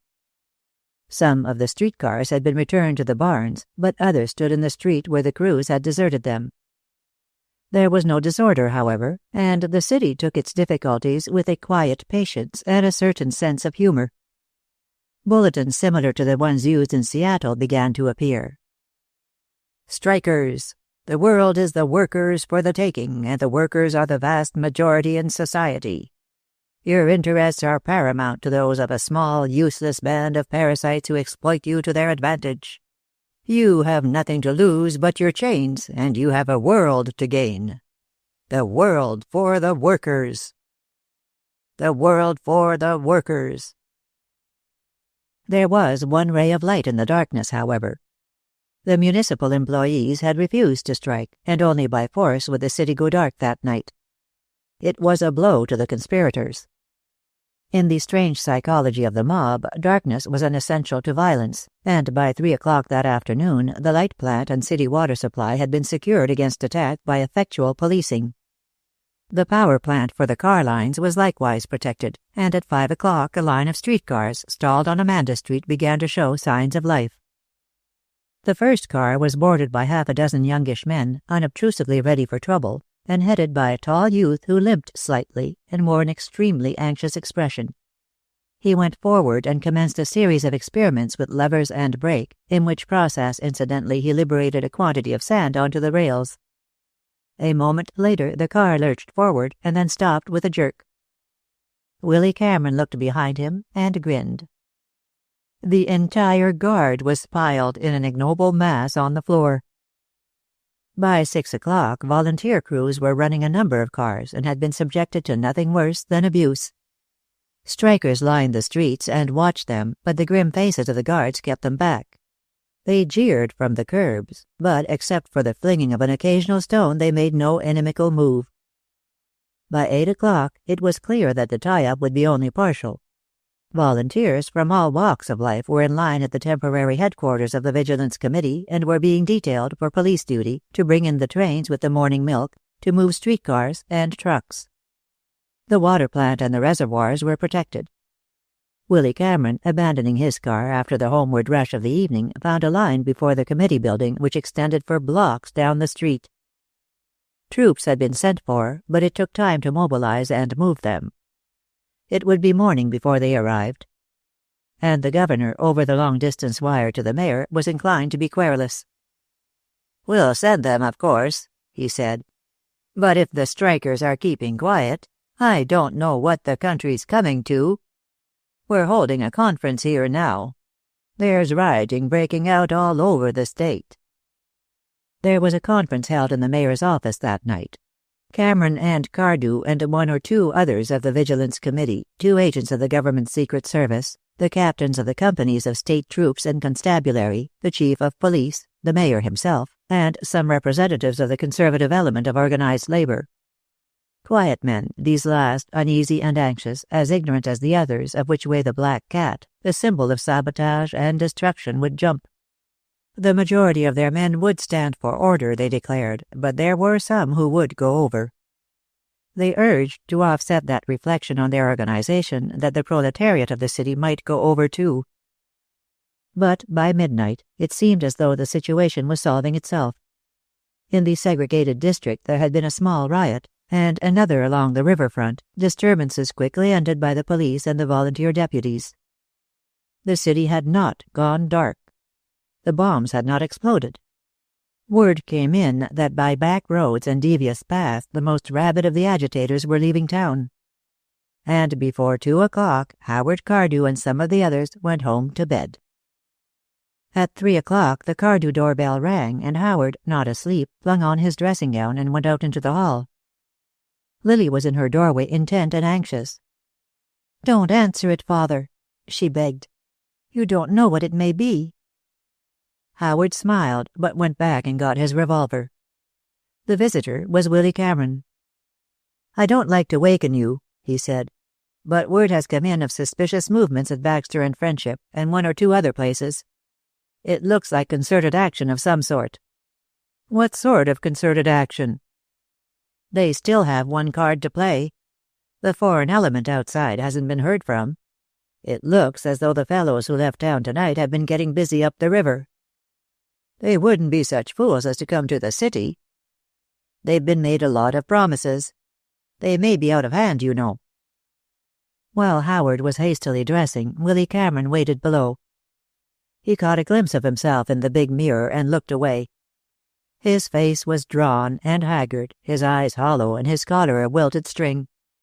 He was dusty and shabby, too, and to Lily, coming down the staircase, he looked almost ill. Lily was in a soft negligee garment, her bare feet thrust into slippers, but she was too anxious to be self-conscious. "Willy," she said, "there is trouble after all." "Not in the city. Things are not so quiet up the river." She placed a hand on his arm. "Are you and Father going up the river?" He explained after a momentary hesitation. "It may crystallize into something or it may not," he finished. "You think it will, don't you?" "It will be nothing more, at the worst, than rioting." "But you may be hurt." "I may have 1 chance to fight for my country," he said rather grimly. "Don't begrudge me that." But he added, "I'll not be hurt. The thing will blow up as soon as it starts." "You don't really believe that, do you?" "I know they'll never get into the city." But as he moved away she called him back, more breathlessly than ever, and quite white. "I don't want you to go without knowing.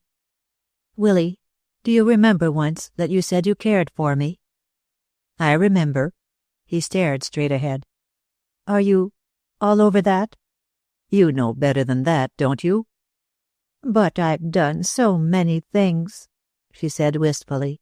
"You ought to hate me." And when he said nothing, for the simple reason that he could not speak, "I've ruined us both, haven't I?" Suddenly he caught up her hand and, bending over it, held it to his lips. "Always," he said huskily. "I love you, Lily. I shall always love you." Chapter 49. Howard went back to the municipal building, driving furiously through the empty streets. The news was ominous. Small bodies of men, avoiding the highways, were focusing at different points in the open country. The state police had been fired at from ambush, and 2 of them had been killed. They had ridden into and dispersed various gatherings in the darkness, but only to have them reform in other places. The enemy was still shadowy, elusive. It was apparently saving its ammunition. It did little shooting, but reports of the firing of farmhouses and of buildings in small unprotected towns began to come in rapidly.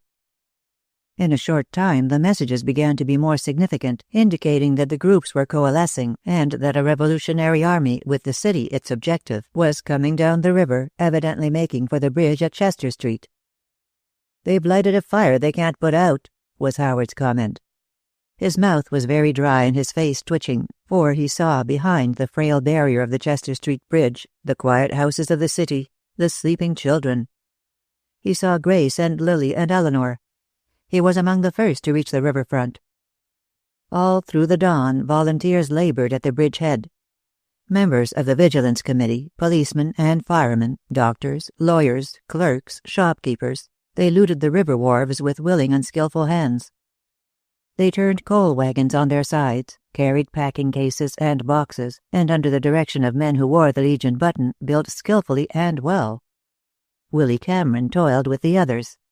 He lifted and pulled and struggled, and in the midst of his labor he had again that old dream of the city. The city was a vast number of units, and those units were homes. Behind each of those men there was, somewhere in some quiet neighborhood, a home. It was for their homes they were fighting, for the right of children to play in peaceful streets, for the right to go back at night to the rest they had earned by honest labor, for the right of the hearth, of lamplight and sunlight, of love, of happiness. Then, in the flare of a gasoline torch, he came face to face with Louis Akers. The two men confronted each other, silently, with hostility. Neither moved aside, but it was Akers who spoke first. "Always busy, Cameron," he said.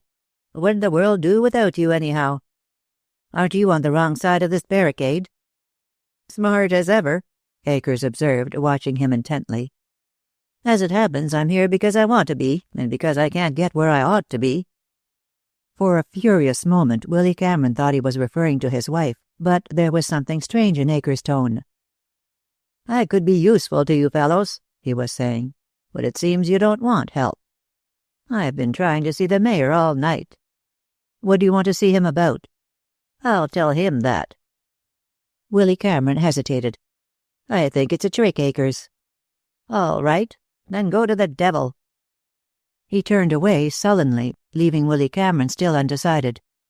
It would be like the man as he knew him, this turning informer when he saw the strength of the defense, and Cameron had a flash of intuition, too, that Akers might see in this new role some possible chance to win back with Lily Cardew. He saw how the man's cheap soul might dramatize itself. "Akers!" he called. Akers stopped, but he did not turn. "I've got a car here. If you mean what you say and it's straight, I'll take you." "Where's the car?" On their way to it, threading in and out among the toiling crowd, Willy Cameron had a chance to observe the change in the other man, his drooping shoulders and the almost lassitude of his walk. He went ahead, charging the mass and going through it by sheer bulk and weight, his hands in his coat pockets, his soft hat pulled low over his face. Neither of them noticed that one of the former clerks of the Myers House Cleaning Company followed close behind, or that, holding to a tire, he rode on the rear of the Cardew automobile as it made its way into the center of the city. In the car, Akers spoke only once. "Where is Howard Cardew?" he asked. "With the mayor, probably. I left him there." It seemed to him that Akers found the answer satisfactory. He sat back in the deep seat and lighted a cigarette. The municipal building was under guard.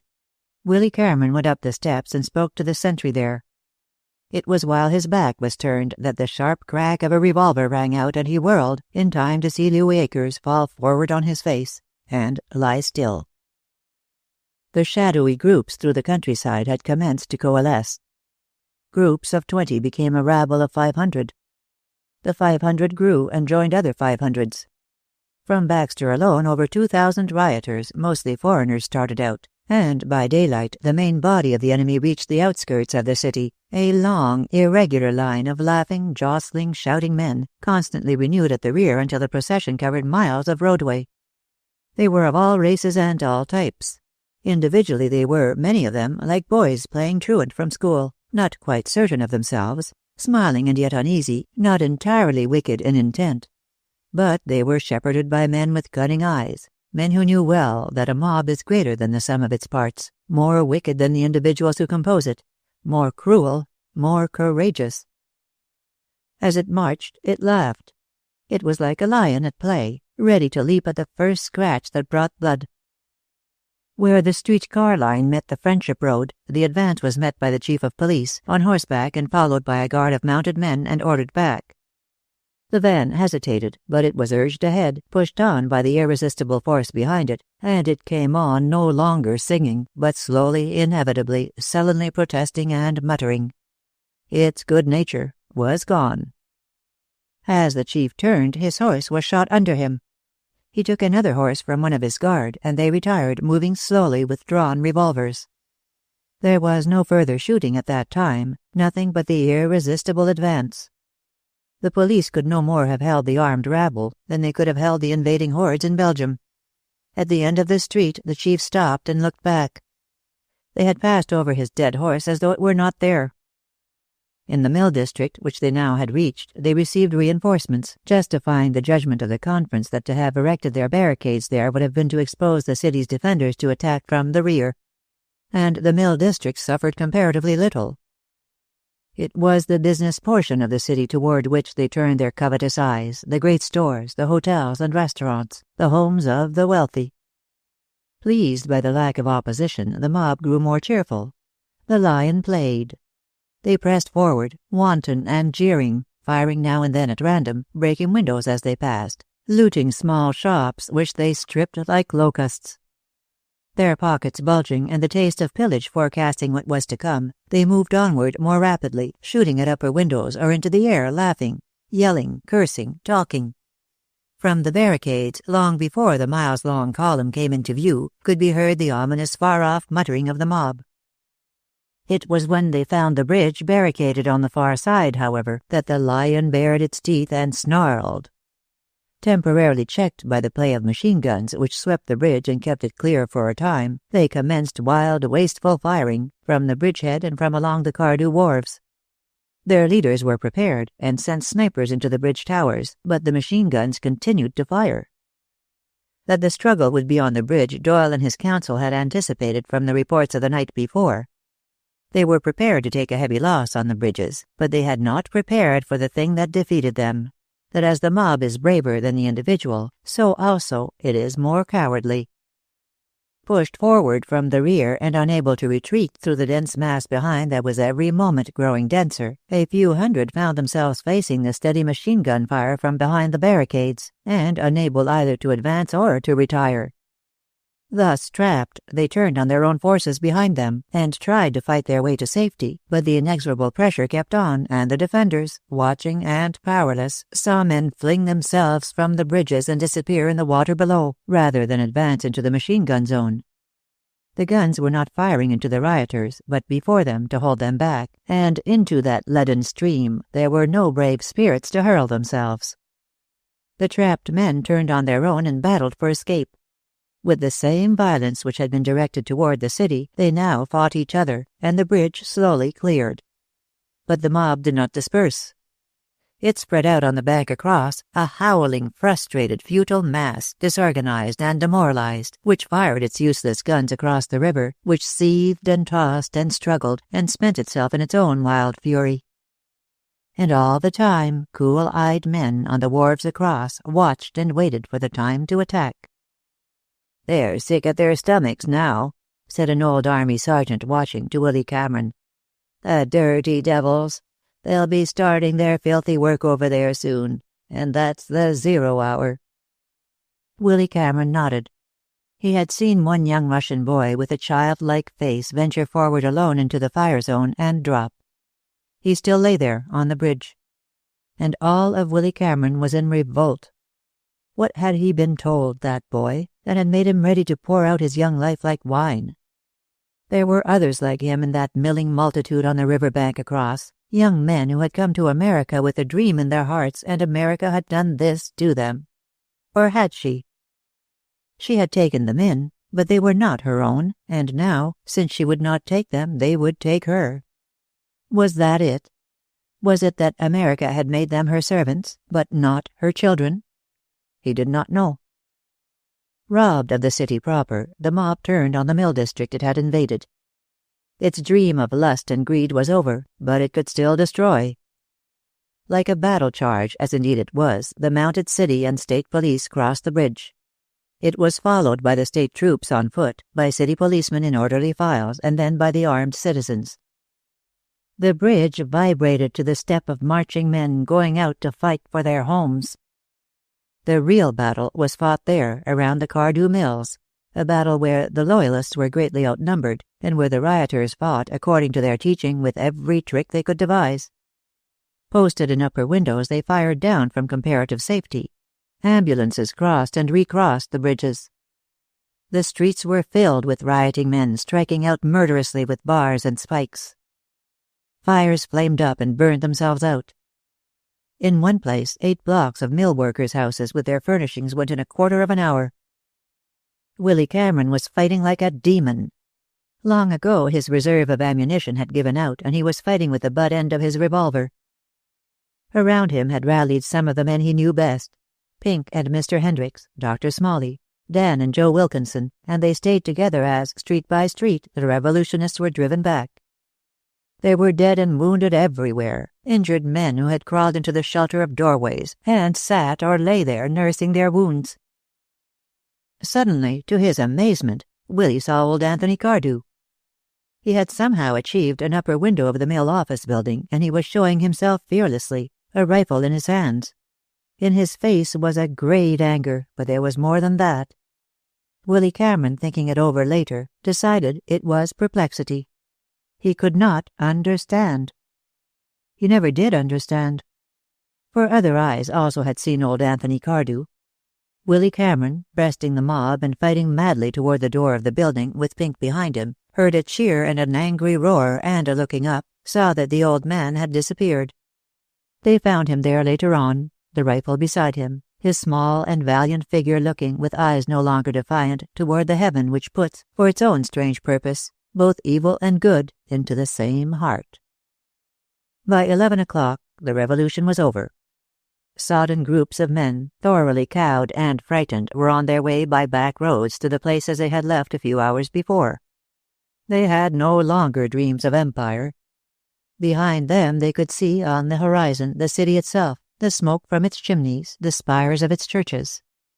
Both homes and churches they had meant to destroy, but behind both there was the indestructible. They had failed. They turned, looked back, and went on. On the crest of a hilltop overlooking the city a man was standing, looking down to where the softened towers of the great steel bridges rose above the river mist like fairy towers. Behind him lay the city, powerful, significant, important. The man saw the city only as a vast crucible into which he had flung his all, and out of which had come only defeat and failure. But the city was not a crucible.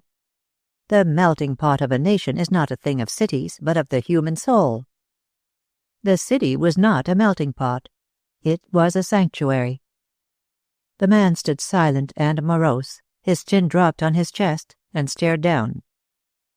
Beside and somewhat behind him stood a woman, a somber, passionate figure, waiting passively. His eyes traveled from the city to her and rested on her, contemptuous, thwarted, cynical. "You fool," he said. "I hate you, and you know it." But she only smiled faintly. "We'd better get away now, Jim," she said. He got into the car. Chapter 50.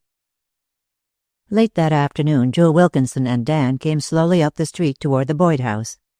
The light of battle was still in Dan's eyes, his clothes were torn and his collar missing, and he walked with the fine swagger of the conqueror. "You ask me," he said, "and I'll tell the world this thing's done for. It was just as well to let them give it a try and find out it won't work." Joe said nothing. He was white and very tired and a little sick. "If you don't mind, I'll go in your place and wash up," he remarked as they neared the house. "I'll scare the kids to death if they see me like this." Edith was in the parlor. She had sat there almost all day in an agony of fear. At 4 o'clock the smallest Wilkinson had hammered at the front door, and on being admitted had made a shameless demand.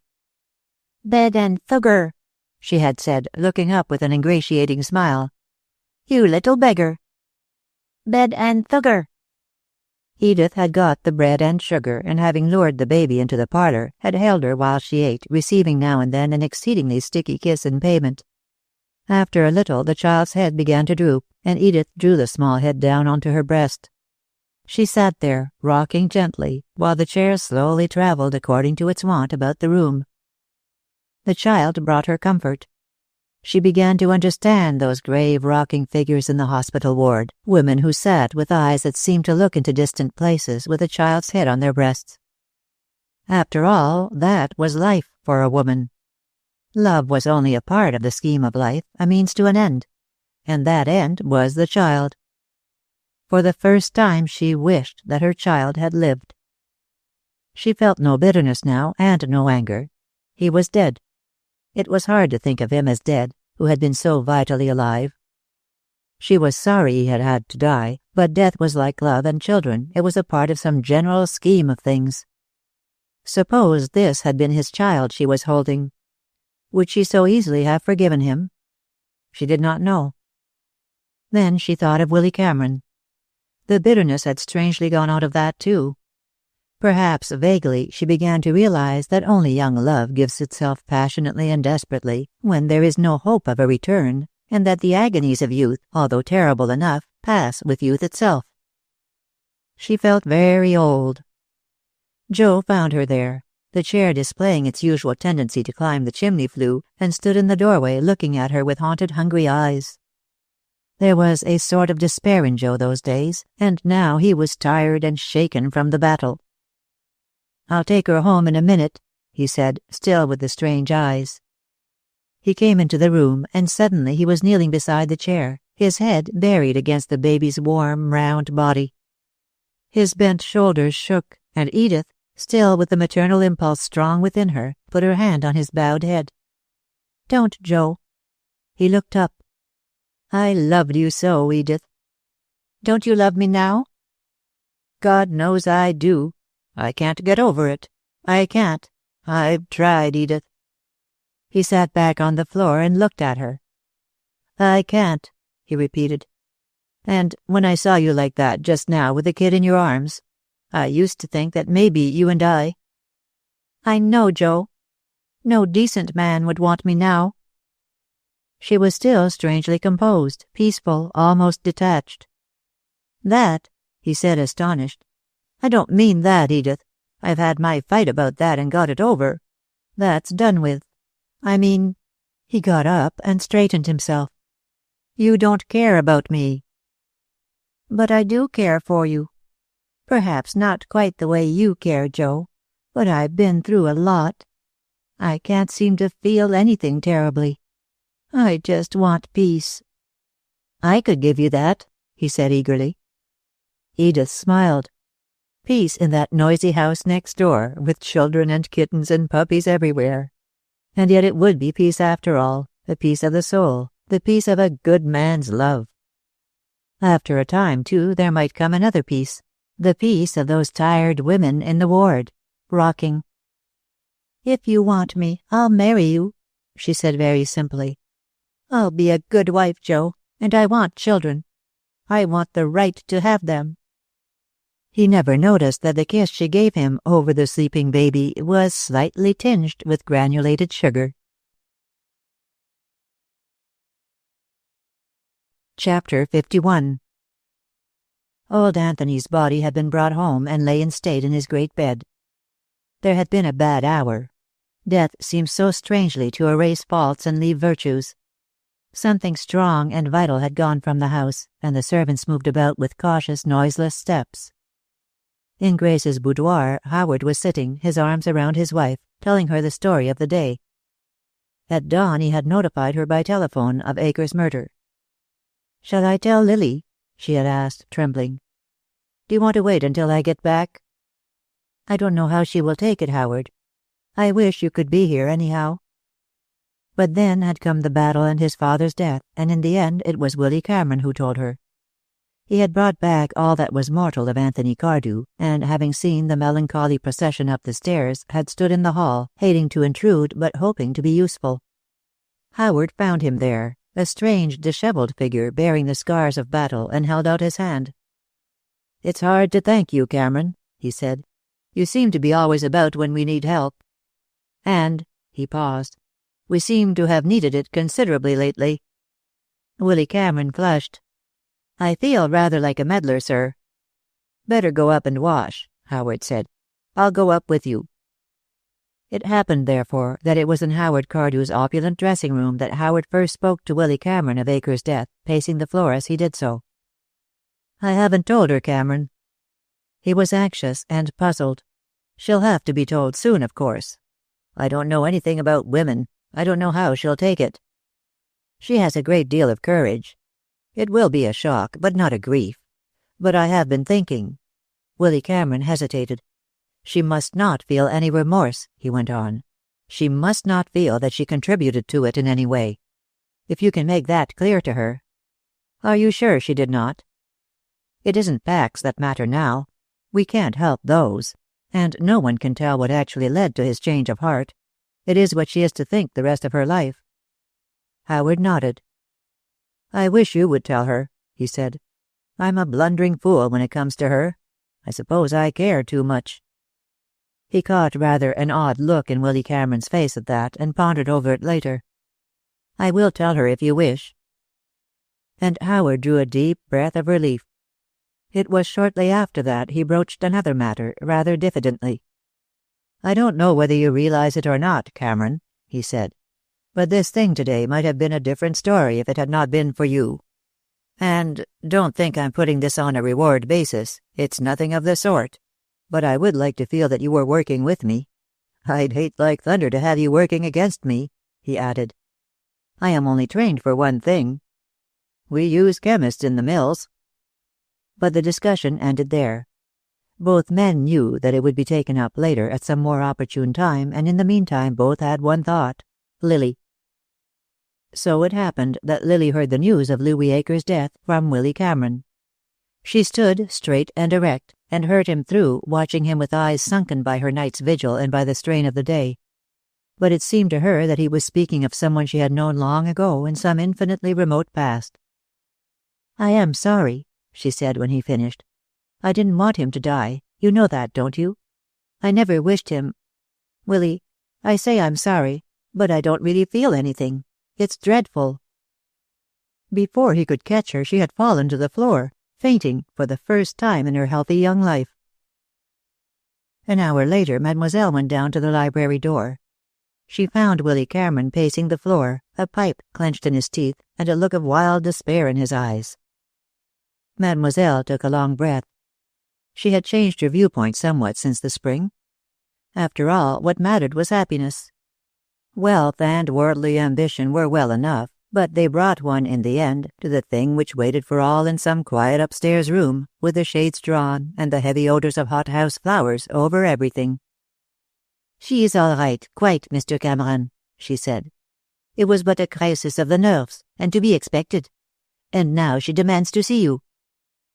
Grayson, standing in the hall, had a swift vision of a tall figure which issued with extreme rapidity from the library door and went up the stairs, much like a horse taking a series of hurdles. But the figure lost momentum suddenly at the top, hesitated, and apparently moved forward on tiptoe. Grayson went into the library and sniffed at the unmistakable odor of a pipe. Then, having opened a window, he went and stood before a great portrait of old Anthony Cardew. Tears stood in the old man's eyes, but there was a faint smile on his lips. He saw the endless procession of life. First love, then out of love, life. Then death. Grayson was old, but he had lived to see young love in the Cardew house. Out of love, life. He addressed a little speech to the picture. "Wherever you are, sir," he said, "you needn't worry any more. The line will carry on, sir. The line will carry on." Upstairs in the little boudoir, Willy Cameron knelt beside the couch and gathered Lily close in his arms. Chapter 52. Thanksgiving of the year of our Lord 1919 saw many changes. It saw, slowly emerging from the chaos of war, new nations, like children taking their first feeble steps. It saw a socialism which, born at full term, might have thrived, prematurely and forcibly delivered, and making a valiant but losing fight for life. It saw that war is never good, but always evil. That war takes everything and gives nothing, save that sometimes a man may lose the whole world and gain his own soul. It saw old Anthony Cardew gone to his fathers into the vast democracy of heaven, and Louis Akers passed through the traitor's gate of eternity to be judged and perhaps reprieved. For a man is many men, good and bad, and the judge of the Tower of Heaven is a just judge. It saw Jim Doyle a fugitive, Wasowski dead, and the Russian Ross, bland, cunning, and eternally plotting in New England under another name. And Mr. Hendricks ordering a new suit for the day of taking office. And Dr. Smalley tying a bunch of chrysanthemums on Annabelle against a football game and taking a pretty nurse to see it. It saw Ellen roasting a turkey and a strange young man in the Eagle Pharmacy, a young man who did not smoke a pipe and allowed no visitors in the back room. And it saw Willy Cameron in the laboratory of the reopened Cardew mills, dealing in tons instead of grains and drams, and learning to touch any piece of metal in the mill with a moistened forefinger before he sat down upon it. But it saw more than that. On the evening of Thanksgiving Day there was an air of repressed excitement about the Cardew house. Mademoiselle in a new silk dress ran about the lower floor, followed by an agitated Grayson with a cloth, for Mademoiselle was shifting ceaselessly and with trembling hands vases of flowers, and spilling water at each shift. At 6 o'clock had arrived a large square white box, which the footman had carried to the rear and there exhibited, allowing a palpitating cook, scullery maid, and divers other excitable and emotional women to peep within. After which he tied it up again and carried it upstairs. At 7 o'clock, Eleanor Cardew, lovely in black satin, was carried down the stairs and placed in a position which commanded both the hall and the drawing-room. For some strange reason, it was essential that she should see both. At 7:30 came in a rush. Mr. Alston Denslow in evening clothes and gardenia, and feeling in his right waistcoat pocket nervously every few minutes. B. An excited woman of middle age in a black silk dress still faintly bearing the creases of 5 days in a trunk, and accompanied by a mongrel dog, both being taken upstairs by Grayson, Mademoiselle, Pink, and Howard Cardew. "He said Jinx was to come," she explained breathlessly to her bodyguard. "I never knew such a boy." C. Mr. Davis in a frock coat and white lawn tie, and taken upstairs by Grayson, who mistook him for the bishop. D. Aunt Caroline in her diamond dog collar and purple velvet, and determined to make the best of things. E. The real bishop this time, and his assistant, followed by a valet with a suitcase, containing the proper habiliments for a prince of the church while functioning. A military term, since the bishop had been in the army. F. A few important people, very curious, and the women uncertain about the proper garb for a festive occasion in a house of mourning. G. Set of silver table vases, belated. H. Mr. and Mrs. Hendricks, mayor and mayoress-elect, extremely dignified. I. An overfull taxicab containing inside it Ellen, Edith, Dan, and Joe. The overflow consisting of a tall young man displaying repressed excitement and new evening clothes, with gardenia, sat on the seat outside beside the chauffeur and repeated to himself a sort of chant accompanied by furious searchings of his pockets. Money, checkbook, tickets, trunk checks, was the burden of his song. And finally, J, Dr. Smalley, and Annabelle. He left Annabelle outside. The city moved on about its business. In thousands of homes, the light shone down on little family groups, infinitely tender little groups. The workers of the city were there, the doors shut, the fires burning. To each man the thing he had earned, not the thing that he took. To all men the right to labor, to love, and to rest. To children the right to play. To women the hearth, and the peace of the hearth. To lovers, love and marriage, and home. The city moved on about its business, and its business was homes. At the great organ behind the staircase the organist sat. In stiff rows near him were the Cardew servants, marshaled by Grayson and in their best. Grayson stood very rigid and waited. And as he waited, he kept his eyes on the portrait of old Anthony in the drawing-room beyond. There was a fixed, rapt look in Grayson's eyes, and there was reassurance. It was as though he would say to the portrait, "It has all come out very well, you see, sir. It always works out somehow. We worry and fret, we old ones, but the young come along, and somehow or other they manage, sir." What he actually said was to tell a housemaid to stop snivelling. Over the house was the strange hush of waiting. It had waited before this, for birth and for death, but never before. The bishop was waiting also, and he too had his eyes fixed on old Anthony's portrait, a straight, level-eyed gaze, as of a man to man, as of a prince of the church to prince of industry. The bishop's eyes said, "All shall be done properly and in order, and as befits the Cardews, Anthony." The bishop was as successful in his line as Anthony Cardew had been in his. He cleared his throat. The organist sat at the great organ behind the staircase, waiting. He was playing very softly, with his eyes turned up. He had played the same music many times before, and always he felt very solemn, as one who makes history. He sighed. Sometimes it seemed to him that he was only an accompaniment to life, to which others sang and prayed, were christened, confirmed, and married. But what was the song without the music? He wished the scullery maid would stop crying. Grayson touched him on the arm. "All ready, sir," he said. Willy Cameron stood at the foot of the staircase, looking up. End of A Poor Wise Man by Mary Roberts Rinehart.